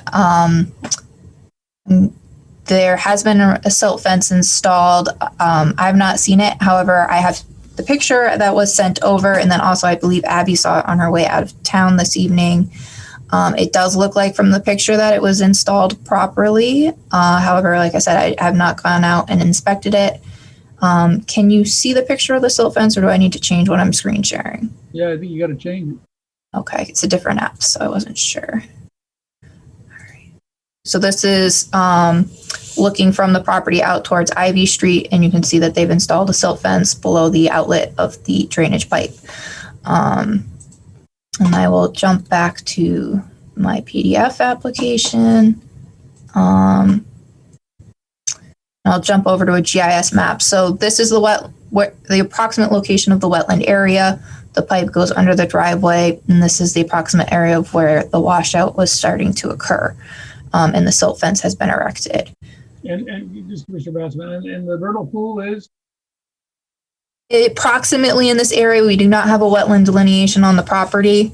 As part of the cease and correct order, I required that they stop work, install a silt fence or erosion control measure, and submit a site plan to either restore the area to pre-existing conditions or an engineered drainage plan for review and approval by the Inland Wetlands and Watercourses Agency. The site plan must include any on-site inland wetlands located within 100 feet of the activity, erosion controls, proposed restoration / corrective activities, and long-term stabilization measures. So I think, so the commission is going to have to decide whether to uphold the order as written, modify and uphold, or if you want to if you don't agree with the order. So I think in particular, some of the things the commission should discuss is whether or not is the requirement of condition number 3. And so the drainage is away from the wetland area. However, because it is adjacent to the wetland area, I was requiring in the initial order that a wetland delineation be included on the site plan. And I did mention that out in the field this morning. However, I also mentioned because the drainage is away from the wetland, that the commission may or may not require the wetland delineation. I think the most important thing is to make sure that the wetland is not being drained more than it normally functions. I think based on the elevation of the pipe, that's probably not happening, but I am not, I don't have particular expertise in that area. Are we fortunate, I guess, timing wise, because by statute, this is Commissioner Bassman, by statute, do we have to have a public hearing on this? Jamie Frederick and the wetland agent. By statute, the commission has to have a just cause hearing within 10 days of issuing the cease and correct order. So the cease and correct order was issued March 4th, 2021, and this is the just cause hearing that we're having right now. So this is giving the property owner an opportunity to discuss the letter with the commission, raise any concerns they may have, any questions, maybe present why they think the order shouldn't remain in place or shouldn't remain in place as written. So this is the just cause hearing. So we need to state explicitly that the discussion we're having this evening is that just cause hearing by statute. Okay. This is Commissioner Rose. Jamie, if I understand this correctly, the correction is to put everything back the way it was. Jamie Frederick and the wetland agent, I gave them two options. One is to submit a plan to restore to the pre-existing condition, and the second one was to submit a plan by an engineer showing that the drainage has been sized appropriately and can accommodate what it is that they're looking to do. So I recognize that there is a problem there and that they're probably looking to address that problem. So I think that it's appropriate to, and maybe the commission determines that that requires its own application because that activity, part of that activity probably has already occurred because it's my understanding they're looking to keep the pipe that's in place and then add some sort of infiltration on the southern side of the driveway. So either that can be accommodated through the cease and correct order process, or the commission can say you need to submit require that the property owner submit an application for that additional activity. This is Commissioner Rose, sorry, but is it correct that the pipe, they cut the driveway where we see the crushed stone, they installed a pipe, and the pipe is effectively draining wetland? That is a new pipe, and that is what it's doing, yes? Jamie Frederick and the wetland agent, that's part of why I think it's important to have a soil scientist involved. I am not sure that it's draining the wetland area. It's certainly draining flooding of the wetland area. Whether or not that's still wetland area at the elevation at which it's draining, I'm not sure. That's Commissioner Rose. So that's fair.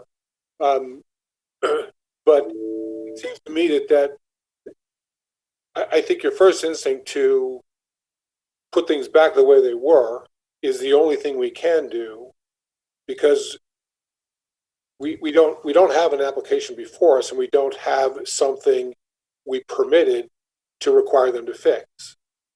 If they go back to the way it was and simultaneously take their drainage problem to an engineer, which would include them having to identify where wetlands is so they can put together a proposal to deal with that civil engineering problem, which effectively has nothing to do with us except that it can't impact the wetland. So I think that you're right to ask that they put things back the way they are, and they need to quickly bring an application with engineering to address the presence of wetland, to address their drainage problem, and to propose a solution that's not going to impact the wetland wherever it is. Jamie Frederick and the wetland agent, to try and summarize that, would it be correct to state that essentially you would be looking to revise number 3 under correct to basically read that a site plan shall be submitted to restore to existing conditions, or an application shall be submitted to the agency for proposed drainage modifications? I think 3 should, I think 3 should be to restore the driveway to its pre-existing condition, including the removal of the drainage pipe and the outfall that they created. And 4 is to submit an application to address their drainage and to identify the location of wetland adjacent to the drainage that they need to address. Excuse me, this is Kimberly. May I ask a question? being a novice here. What if we choose to just put it back to the way it was? Are you requiring us to address the drainage in this number 3 that you're proposing? This Commissioner Rose, that actually gets to where I was going. We don't, in my opinion. You have a drainage problem. If you had done nothing, this would never be before us. Sure. The effort to address your drainage problem tripped over our jurisdiction. Sure. We have an interest in not draining wetland, but as Jamie points out, we don't actually know where the wetland is, but we know enough to know we can't let this condition exist undesigned and unpermitted. No, I understand entirely. Putting it back the way it was, I'm not sure we have the jurisdiction to require you, and maybe Chairman Basserman or maybe Jamie knows better. I don't think we have the jurisdiction to require you to design a drainage problem that has nothing to do with wetland. It has to do with your driveway. But you will not be requiring us to address the drainage. We just need to return it to the way it was. Is that correct? Chairman Basserman and Jamie, do you agree? That's what I'm hearing Commissioner Rose suggest. And then maybe item 4 is a consideration of a plan to address the drainage issue. But unless, Jamie, you tell me otherwise, I think Commissioner Rose has probably summed it up pretty succinctly. Jamie Frederick in the Wetland Agent. So number 3 states to submit a plan to either restore the area to the pre-existing conditions or an engineered design plan for review and approval by the Inland Wetlands Agency. So it does allow for them to restore it to the pre-existing conditions, but it also requires that a plan outlining how they intend to do that be submitted, as that is also going to be regulated activity. They're going to go back in and do ground disturbance if they're removing the pipe. I think at that point, it doesn't necessarily have to be an overwhelmingly complex plan. But there should certainly be, they're looking to remove the pipe, patch the pavement, plant seed mix of some sort. I believe that before this drainage modification was started, there was also a yard drain on the southern side of the driveway access. So whether or not that's intended to be reinstalled, kind of those kind of activities to make sure that the commission is aware of what activities are going on and that there's a intent to manage the long-term stability of the area and protect the wetlands while that activity is occurring. Commissioner Granolch, I like the wording that is presently in the correct order. I think it gives the owner the option, but she's got to come through either with one plan or another. And if I'm not mistaken, she said that next Tuesday she has an engineer coming out to look at it. It would be my recommendation that we wait until she has a until she has a conversation with the engineer, and that maybe by the next meeting she will have come in with one approach or the other. Well, this is Kimberly from RHP. When I left Jamie today, I was under the impression that we had to resolve the issue in terms of determining how big that trench needed to be. That's why I set up the meeting with the engineer. Happy to do it. Want to satisfy all parties. What I don't want to get into is returning it back to the way it was and then coming up with a plan. We're back pedaling and accomplishing nothing. I would like to, if with your permission, to move forward with determining how big that trench needs to be and whatever else we need to do to move forward rather than go backwards and then forward. Is that possible?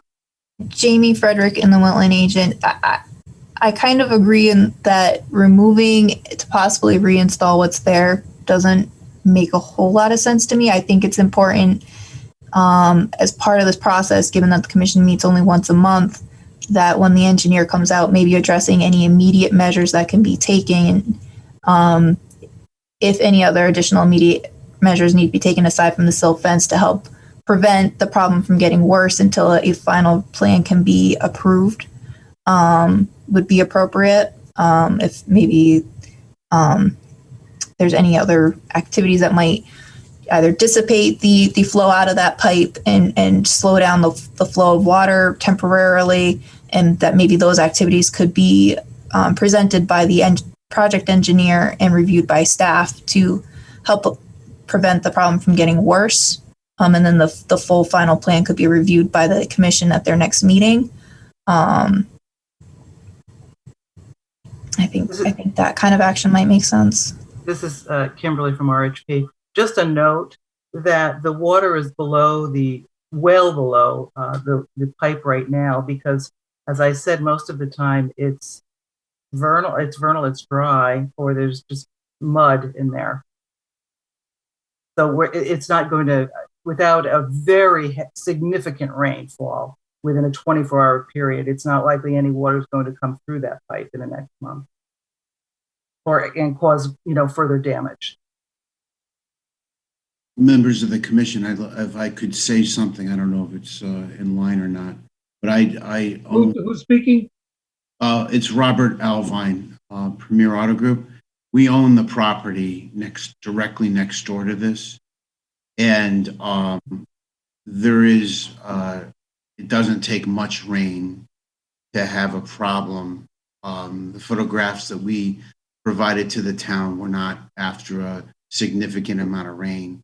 And I would like to extend the offer to have our engineer, Mike Ott, work with the engineer that the particular property owner has, so that we can just resolve something easy for once and for all. I think expediency is important. I think this Commissioner Basserman, I think staff has provided some direction which would suggest that to the extent that engineering and the property owner agree on a plan, that the staff review that and can take action hopefully quickly at the next April meeting. I think Commissioner Rose raises an interesting question regarding jurisdiction and this issue of requiring a fix either through an application or some other means. So along a parallel path, Jamie, I wonder if we could bring in counsel just to make sure that we're not overstepping jurisdictional issues in the manner in which we proceed. Jamie Frederick, Inland Wetland Agent. I would argue we're not requiring them to fix necessarily the pre-existing drainage solution or problem, because the cease and correct order does offer the option to return it back to the pre-existing condition. Obviously they had a problem, and I believe that they want to resolve it in a way that suits, both properties. So there is an option for them to restore it to the pre-existing condition, but because that would be regulated activity within 100 feet of a wetland or water course, it is still regulated activity. So the Inland Wetland Commission is not requiring that they necessarily solve the drainage problem, but they're giving the option as part of the cease and correct action to solve the drainage problem, acknowledging that there is a drainage problem. This is Commissioner Rose. I think it's worth just saying that the condition that's been created is a discharge off the property. That is a planning and zoning and a building code violation. So with respect to dealing with the discharge that's now flowing off their property, they have two other agencies that can act quickly and address those because that, in fact, is the condition that exists. The fact that there's a discharge going off the property isn't our problem.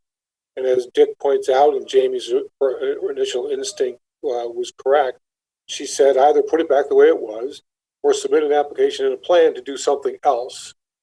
That is appropriate because there's adjacent wetland. But in the meantime, you have a civil, you've got a building code violation of discharging it, surface drainage off the property.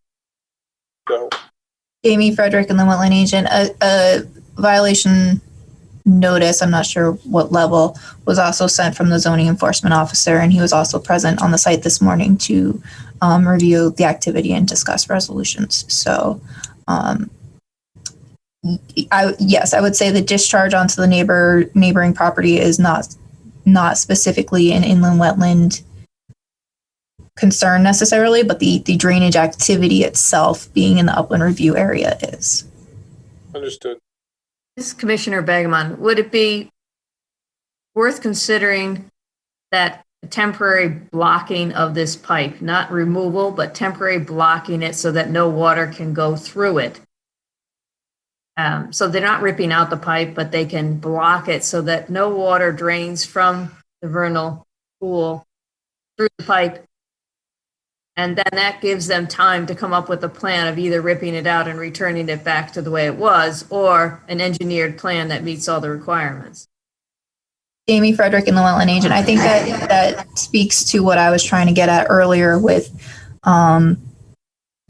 having the engineer address whether or not there's any actions that can be taken sooner rather than later to make sure the condition is not worsening prior to the April 8th meeting. And then that way we're not getting a bigger problem while they're waiting to have their plan approved.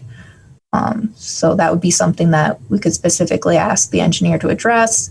And then that could be approved by staff as a temporary action until a plan can be presented and reviewed. This is Kimberly from RHP Property. If you'd like us to cap it tomorrow, we'll cap the end tomorrow. I'm here to just get it right. But I want to move forward. So I think that's a great idea if that gives comfort to your committee.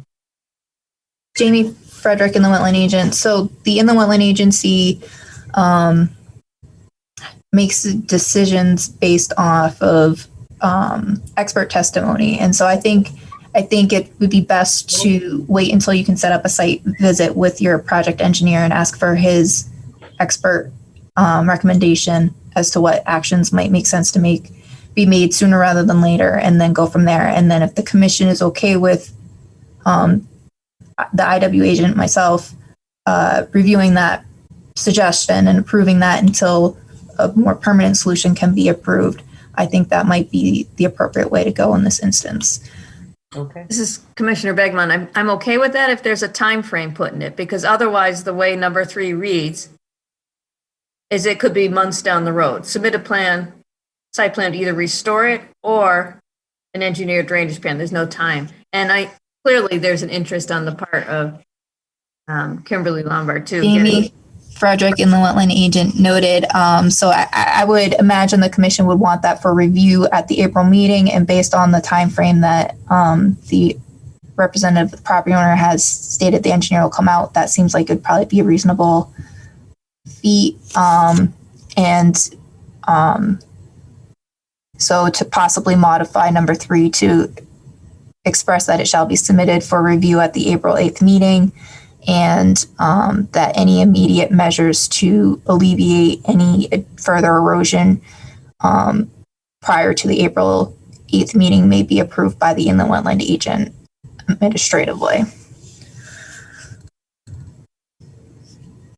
But this is Commissioner Rose, so I think that's helpful. I do think, and please correct me if I'm wrong, we're not telling you, Ms. Lombard, that you can't go out there and stop a discharge off your property in this particular condition. You go do what you have to do. Meanwhile, you have these 2 things that we've given you the option to do. So we're not telling you you can't protect your neighbor's property and stop a discharge that could cause erosion damage and whatever else to his property. I just don't want anything we're sitting here discussing to seem like we're barring you from doing that. No, this is Kimberly from RHP Properties. Mr. Rose, we had no intention to have this pipe drain openly Understood. onto someone else's property. That was not the intent. Right. It was not executed the way it was supposed to be done. It was supposed to be with a 90 straight down on our property in gravel, a gravel trench, so just like you would do with a septic, so that it affected no one. That was our intent. Understood. This, was a mistake that is being dealt with within our company. Jamie Frederick in the Wetland Agent, a clarifying question. Do you know if a soil scientist will also be attending the site meeting on or next week that you have with the engineer? Kimberly from RHP. I didn't ask him about that, but I will let him know when we speak on Monday when he comes back from California that we need to have a soil scientist out there as well. Okay. Jamie Frederick in the Wetland Agent. And if you want to contact the Inland Wetland Office, if we're available and you think it would be helpful for us to meet out there with you and the engineer and or soil scientist, we'd be more than happy to try and arrange that. That would be great. Thank you so much. Yeah, you've been a great help, Jamie. So given the just cause, this is Commissioner Bassman, given the just cause nature, I guess we're amending the cease and correct as presented. That's a question, Jamie. Jamie Frederick in the Wetland Agent. It sounds like that's the direction that the commission is going in. Based on the discussion, amending number 3 to state that the plan shall be submitted for review at the April 8th meeting. I don't know if you want to try and have it submitted a week before. Sure.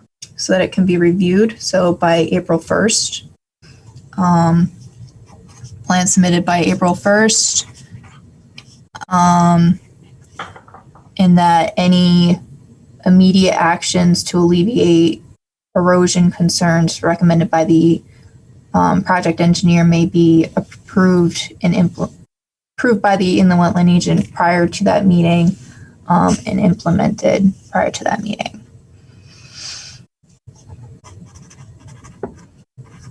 Commissioner Reynolds, do we need a motion for this, or do we just agree that this is the way we should go? Jamie Frederick in the Wetland Agent, a motion, please. Any other amendments? Commissioner Reynolds, I'll make a motion that we leave the cease and correct order in place and modify it with the provision that it be the plans, site plan, drainage plan, whatever plans are going to be prepared are submitted to the commission for their action at the April meeting, and preferably that it be a week before so that we'd have a chance to review it prior to the meeting, and that any corrective action that the engineers may recommend be, if approved by Jamie, the our wetlands officer, be allowed to be constructed or put in place.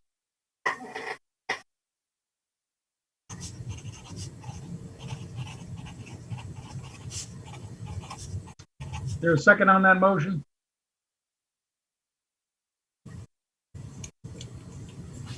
Commissioner Rose, seconded. We've had a lot of discussion. Any further discussion? We're going to take a roll call vote. Commissioner Rose? Commissioner Rose, aye. Commissioner Grinalch? Commissioner Grinalch, aye. Commissioner Lynch? Commissioner Lynch, aye. Commissioner Begeman? Commissioner Begeman, aye. Commissioner Sullivan? Commissioner Sullivan, aye. Commissioner Basserman, aye. Okay. Thank you all. And thank you for your cooperation. Absolutely. We have other business. Brainerd Road again, Inland Wetland 200201, Inland Wetland 200806, Inland Wetland 200807. 41 Brainerd Road, permit modification request. Jamie Frederick, Inland Wetland Agent. Before I start summarizing my side of things, is anyone present for this item on the agenda? I don't see anyone by name, but there's a couple of phone numbers I don't recognize. So if anyone's present, please unmute yourself. You can unmute a phone by pressing *6, I believe. Can you take down the screen share? Oh, sorry.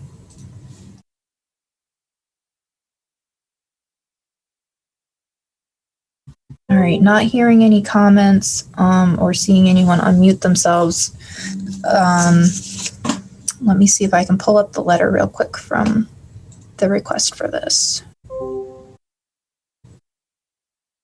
So again, this is in regards to 41 Brainerd Road and the planting plan to remediate the clearing that happened beyond the approved limits of disturbance.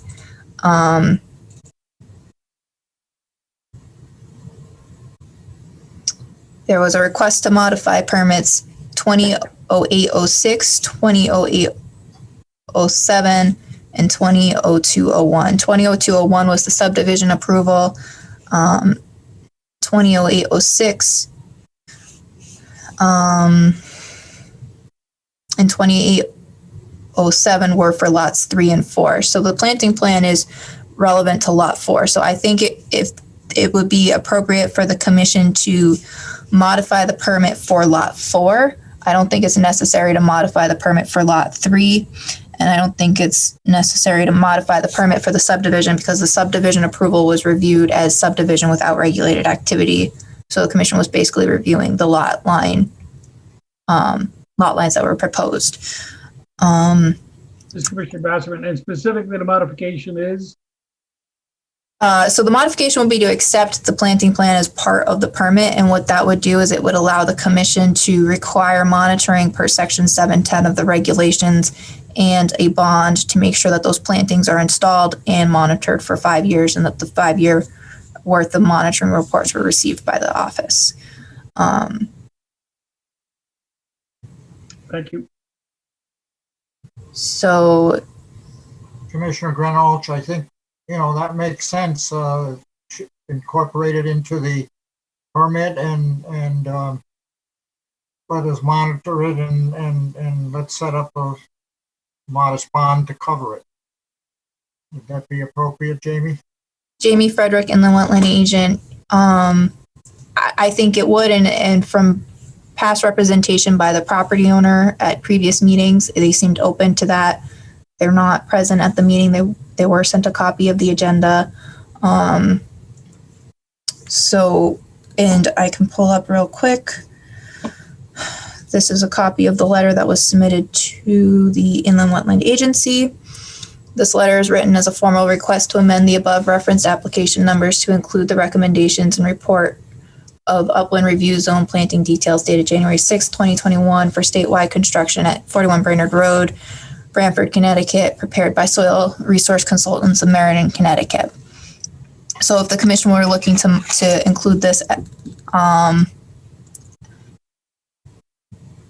an amendment to the permits, I think it would be relevant to permit number 200807, which is the permit for lot 8. And I think that you might want to also reference the modification or clarification to that report dated March 3rd, I believe. Yeah, March. Did you say lot 8? Sorry, lot 4. If I. Yep. It looks like I closed out of it.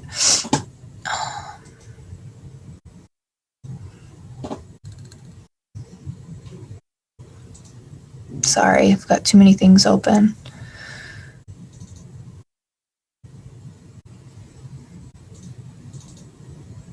This is Commissioner Basserman. I mean, given the plan that we saw, the planting plan, we're not talking, small shrubs here. We're talking, some pretty good plantings that we need to make sure that they survive.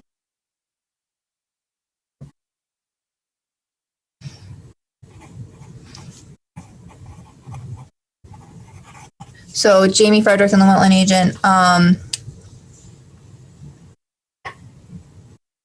I think that the commission needs to, if the commission feels comfortable with making a motion or making a decision on this tonight, a motion would need to be made to address whether or not the permits are being modified, which permits, if any, and if it's being modified as requested, or if there's any additional. So if the commission wants a bond, that should be specified.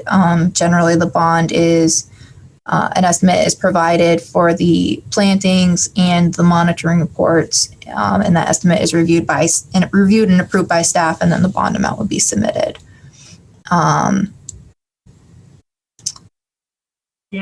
Under Commissioner Batchel, can you? Chairman, Commissioner Reynolds, I will make a motion that we approve a modification to IW 20.08.07, which is Lot 4 on 41 Brainerd Road, to incorporate the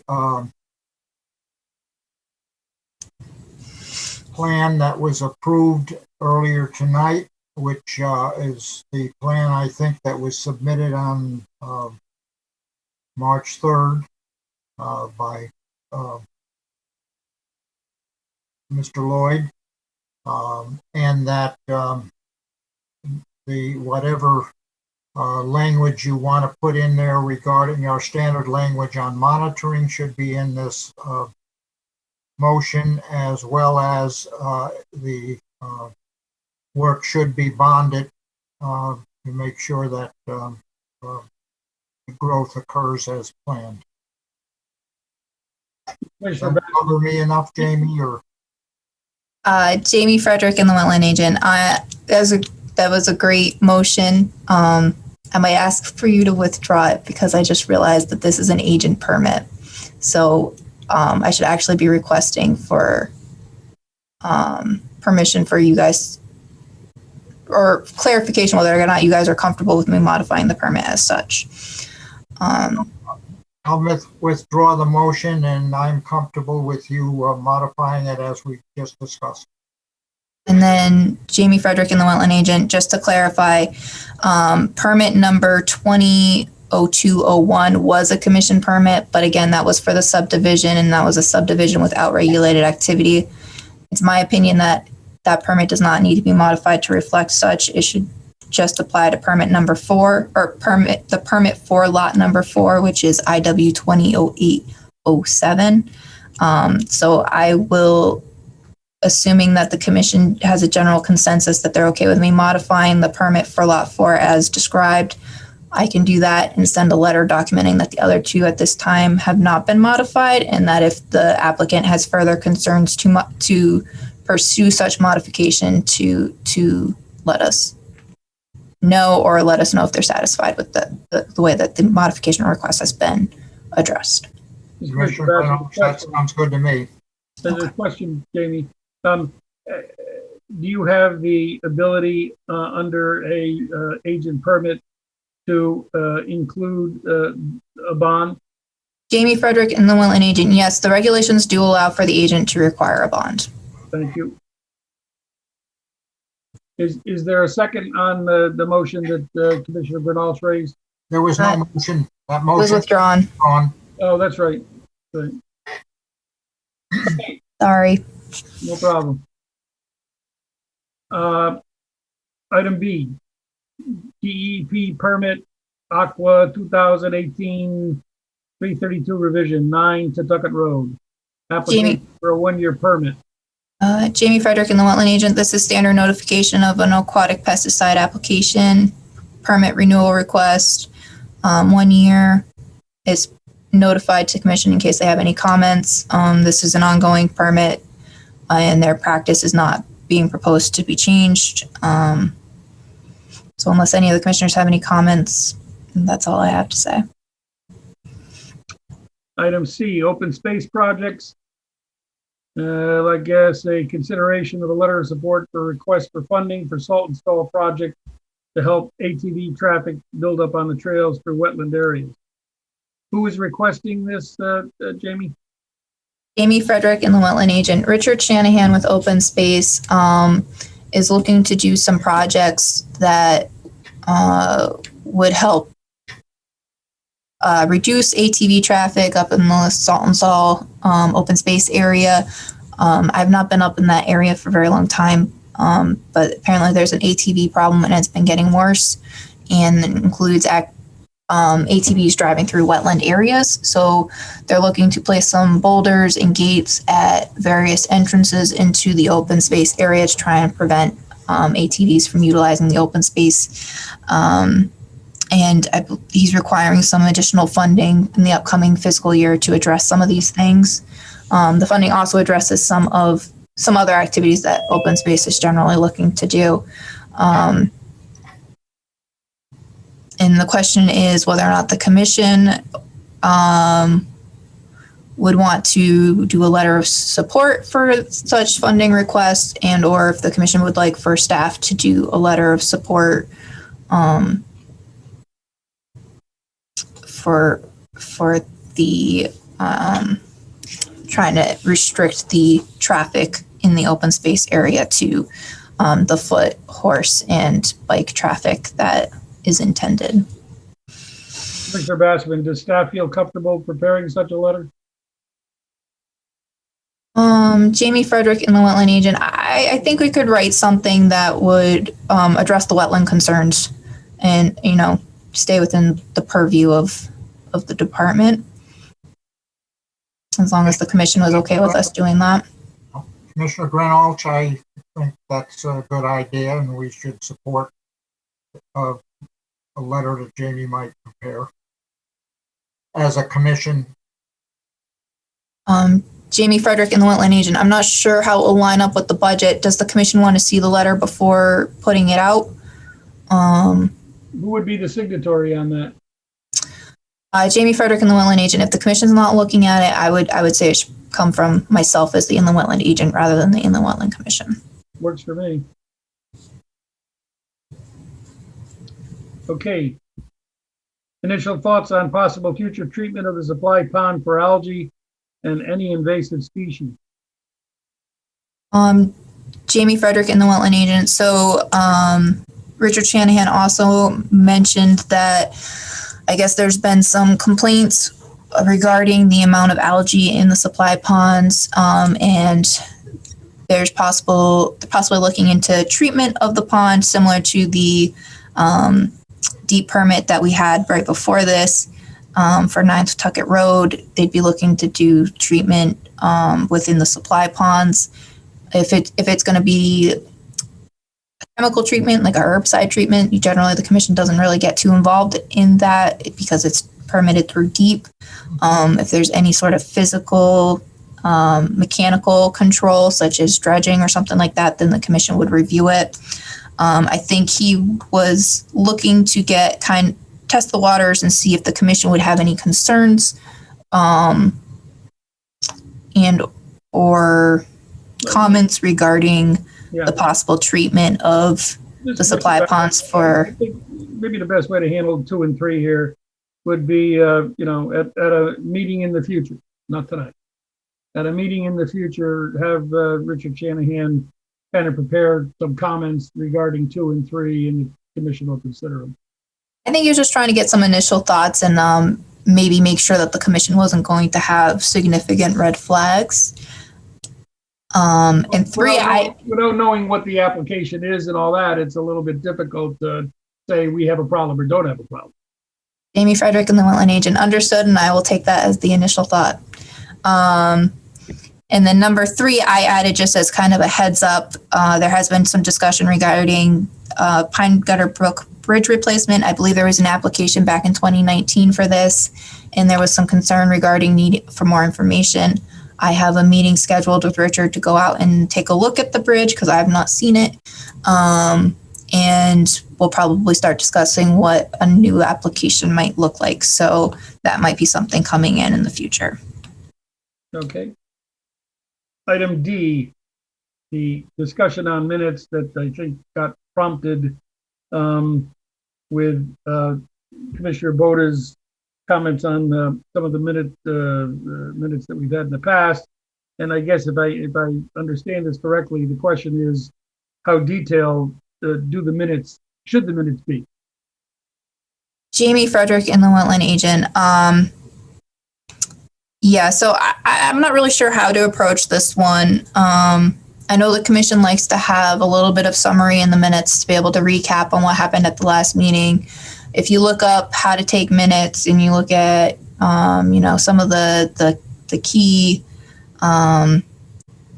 references on the topic, they basically say that the minutes should be pretty bare bone. They should be the motions. They should be, who was there.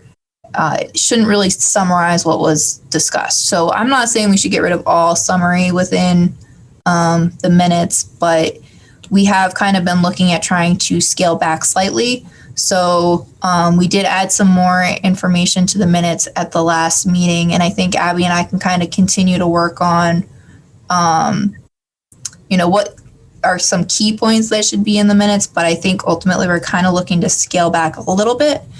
Minutes should not be a transcript. There should be no quotes in the minutes. We don't do quotes. We never will. But they also aren't supposed to be a summary, and they shouldn't say who said what. And we do say who said what. And I think that's something we kind of want to try and move away from. And if we are going to provide summary, kind of keeping it more general. So I kind of wanted to give the commission a heads up on that, get any feedback from commissioners on it before we dive in and end up with a headache down the road. But those are kind of the thoughts that we're having. And Abby, if there's anything that you want to add to that, or any questions you might have for the commission.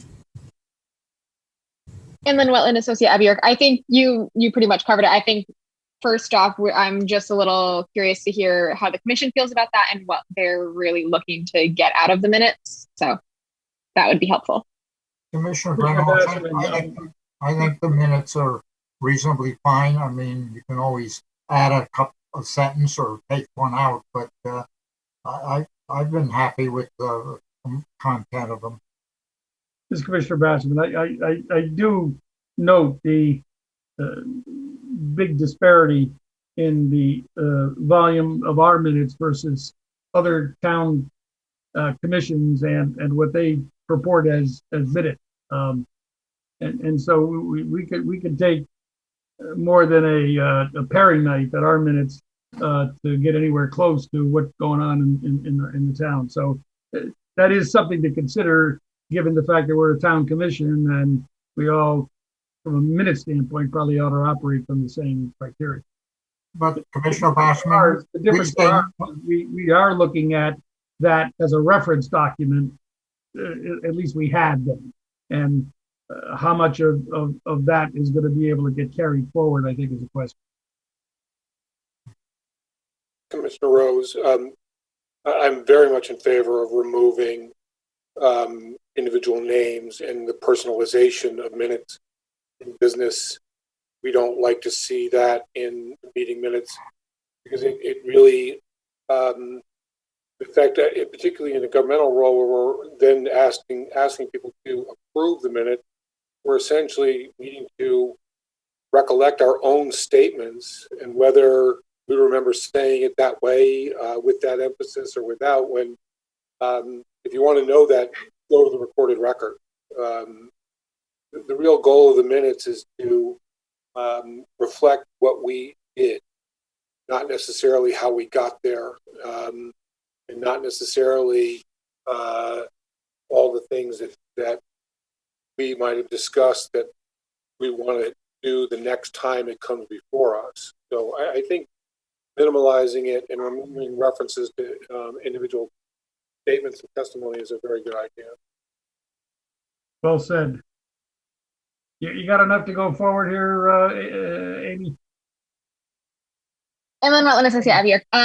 Yes, I think it's going to be a little difficult to still kind of summarize things, but then I'll work on it. Yes, I think so. I think it's good. It'll be a journey. It won't be overnight. Jamie Frederick and the wetland agent. Yeah, so I mean, it's not going to be a change overnight, but I think that there will be some change in the minutes. And if any commissioners have any concerns regarding that, they're welcome to reach out to staff and let us know what those are so that we can take that into consideration. Abby, just try really hard to do less work. Inland Wetland Associate Abby York, noted. Thank you. All right, item 6. Jamie, we have some agent approvals. Jamie Frederick and the wetland agent. IW 2012-03, 11 Ludlow Court was an in-ground pool located about 90 feet away from the inland wetland. That was approved administratively. IW number 210203, 243 Linden Ave, proposed demolition of 2 existing structures and construction of new single-family home. That was brought to the commission at the last meeting. There was some discussion regarding title versus inland wetland relative to off-site wetlands. Soil scientists did an investigation and confirmed wetlands are off-site and reviewed title connection for that wetland area. He did not do a full investigation of the wetland area, so we still retain jurisdiction based on the inland wetlands report we had for the offsite property, as that inland wetland area was within 100 feet of the subject property. But because of that information in the review by planning and zoning for the coastal site review, I did go forward and approve that administratively, and that permit should be in the Dropbox if any of you want to review it. Thank you. Item 7, correspondence. A number of us attended the Connecticut Bar Association Land Use Seminar, which was held on Saturday. We're considering, what do they do this every other year, Jamie? Yep, Jamie Frederick and the wetland agent. It's done every other year. This year they did it virtually because of COVID. And I know that they're going to make the video available to anyone that attended. So I know I didn't get the follow-up email, but Abby did. So if we receive anything, we'll send it out to all attendees just to make sure that everyone ends up with the information, any follow-up information that's sent out. Let's see, the Inland Wetland Regulation Fee Revision Subcommittee.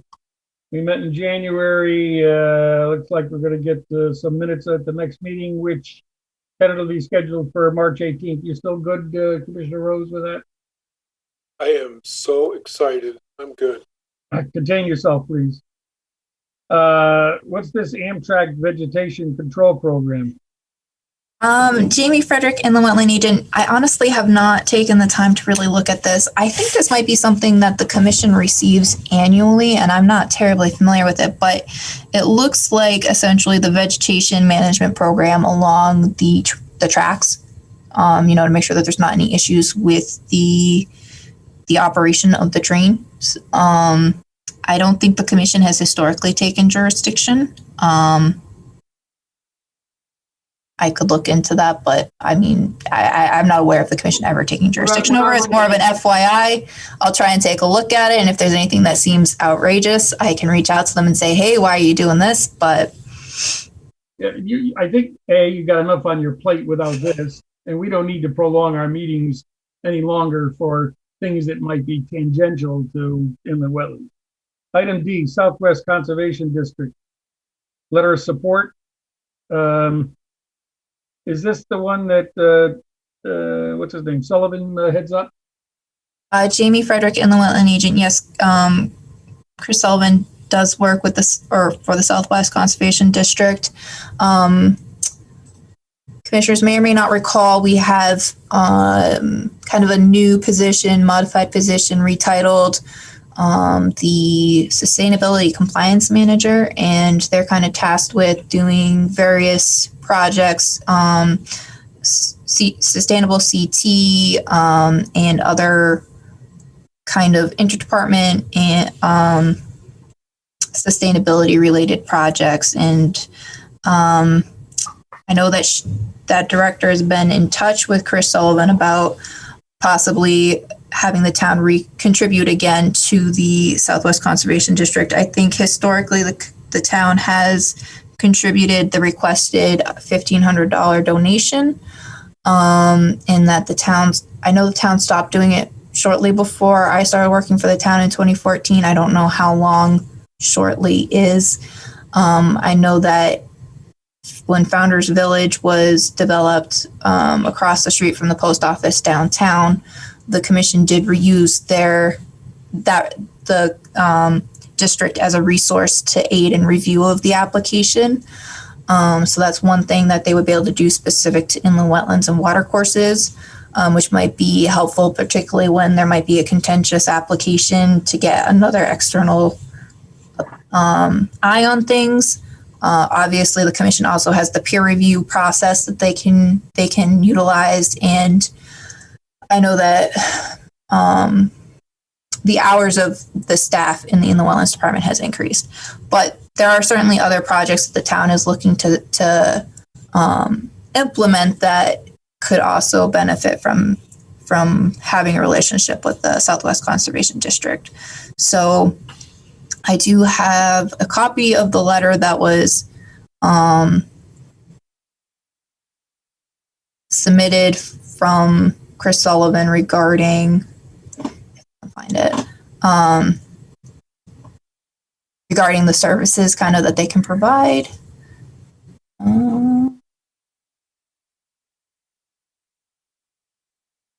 Looks like that might not have made it in the Dropbox. So I guess I do not have that letter available. I can send it out to the commissioners.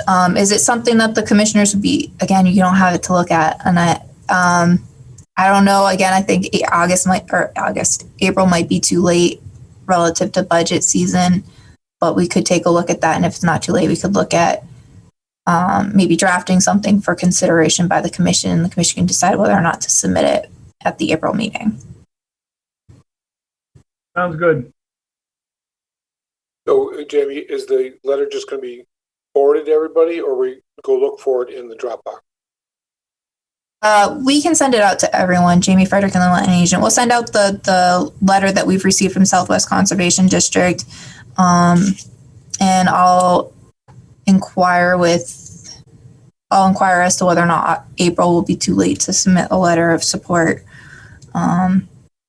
And if not, then we can look at starting to draft a letter that the commission can maybe consider whether or not to submit for consideration by the budgetary approval parties. Okay. Thank you.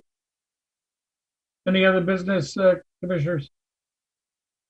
So you can tell me to bring this up at another time, but an interesting circumstance came up recently, and I'm wondering if it's relevant. So we were we were on a site walk, and we were reviewing a project in advance of, I think, after receipt of the application.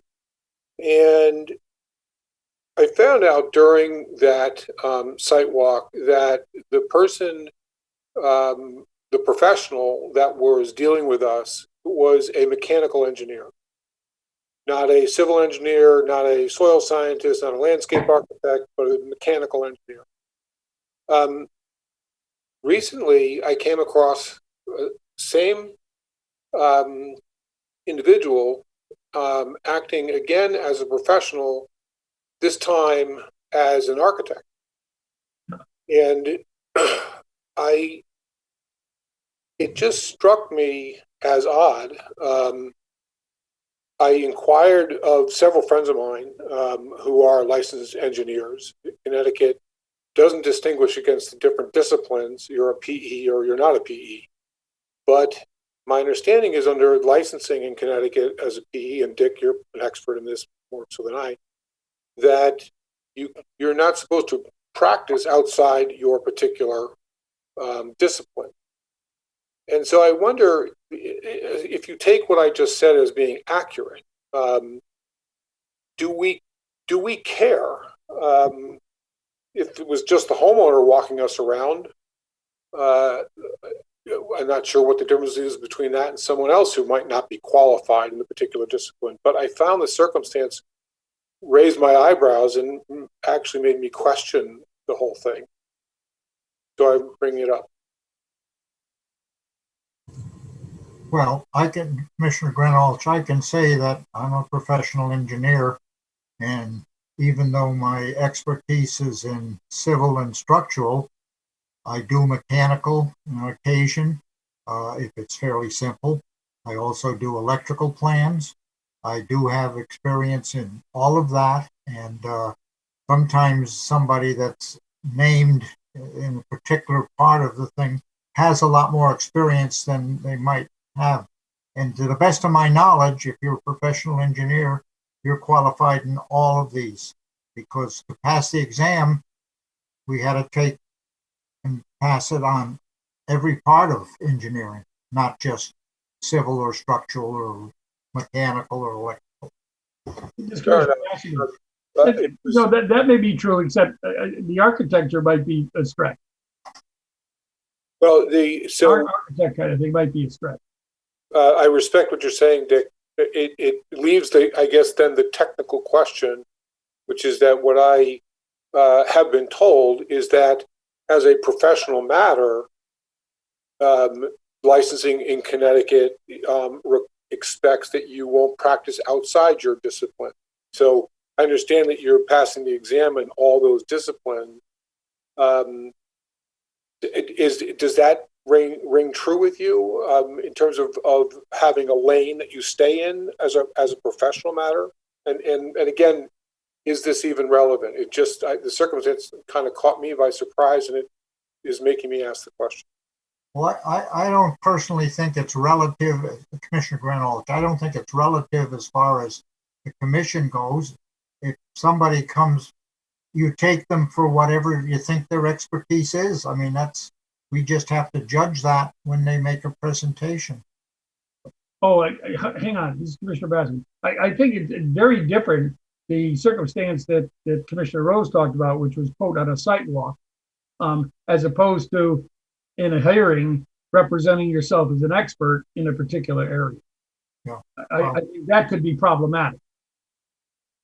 Amy Frederick in the Wetland Agent. I don't want to get too involved in something that's not on the agenda, but I certainly think if during an application it comes up that you're concerned about somebody's credentials, to ask for clarification, I think that is appropriate. But generally, if we have plans that are stamped as an engineered, licensed engineer, we don't usually get involved in what their specific area of expertise is. Sometimes they'll disclose that up front, and certainly if you hear something on a site walk that other people might not have been privy to, that's something that you should mention at the meeting, so that way everyone can be aware that you heard that. Okay. It was at the site walk, and it was the things being said that caught me off guard, to the point where I asked in front of everybody at the site meeting, "Are you a civil engineer?" Because I was really taken aback by the answers. And the answer was, no, I'm a mechanical engineer. So I guess I asked the question, I got the answer, and is the answer from the commission's point of view that at the end of the day, we really don't care? You just, as Dick said, you evaluate their expertise and their presentation, and you just deal with it. Jamie Frederick in the Wetland Agent. Again, this is not on the agenda, so I don't think we should really be discussing it, but I can touch base with our town engineer on his stance and report back to the commission. Okay. Motion to adjourn? Is there a second? Seconded. All right. Thank you. We're all joining, and have a good weekend. Bye, all. Have a good night, all. Good night.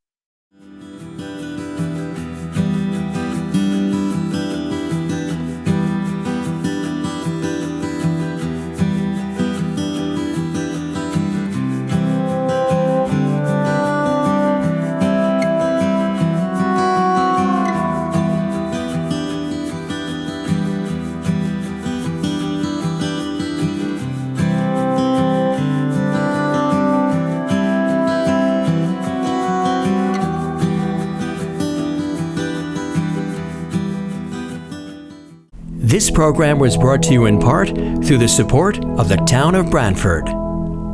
Watch town meetings and other videos on demand at BranfordTV.org.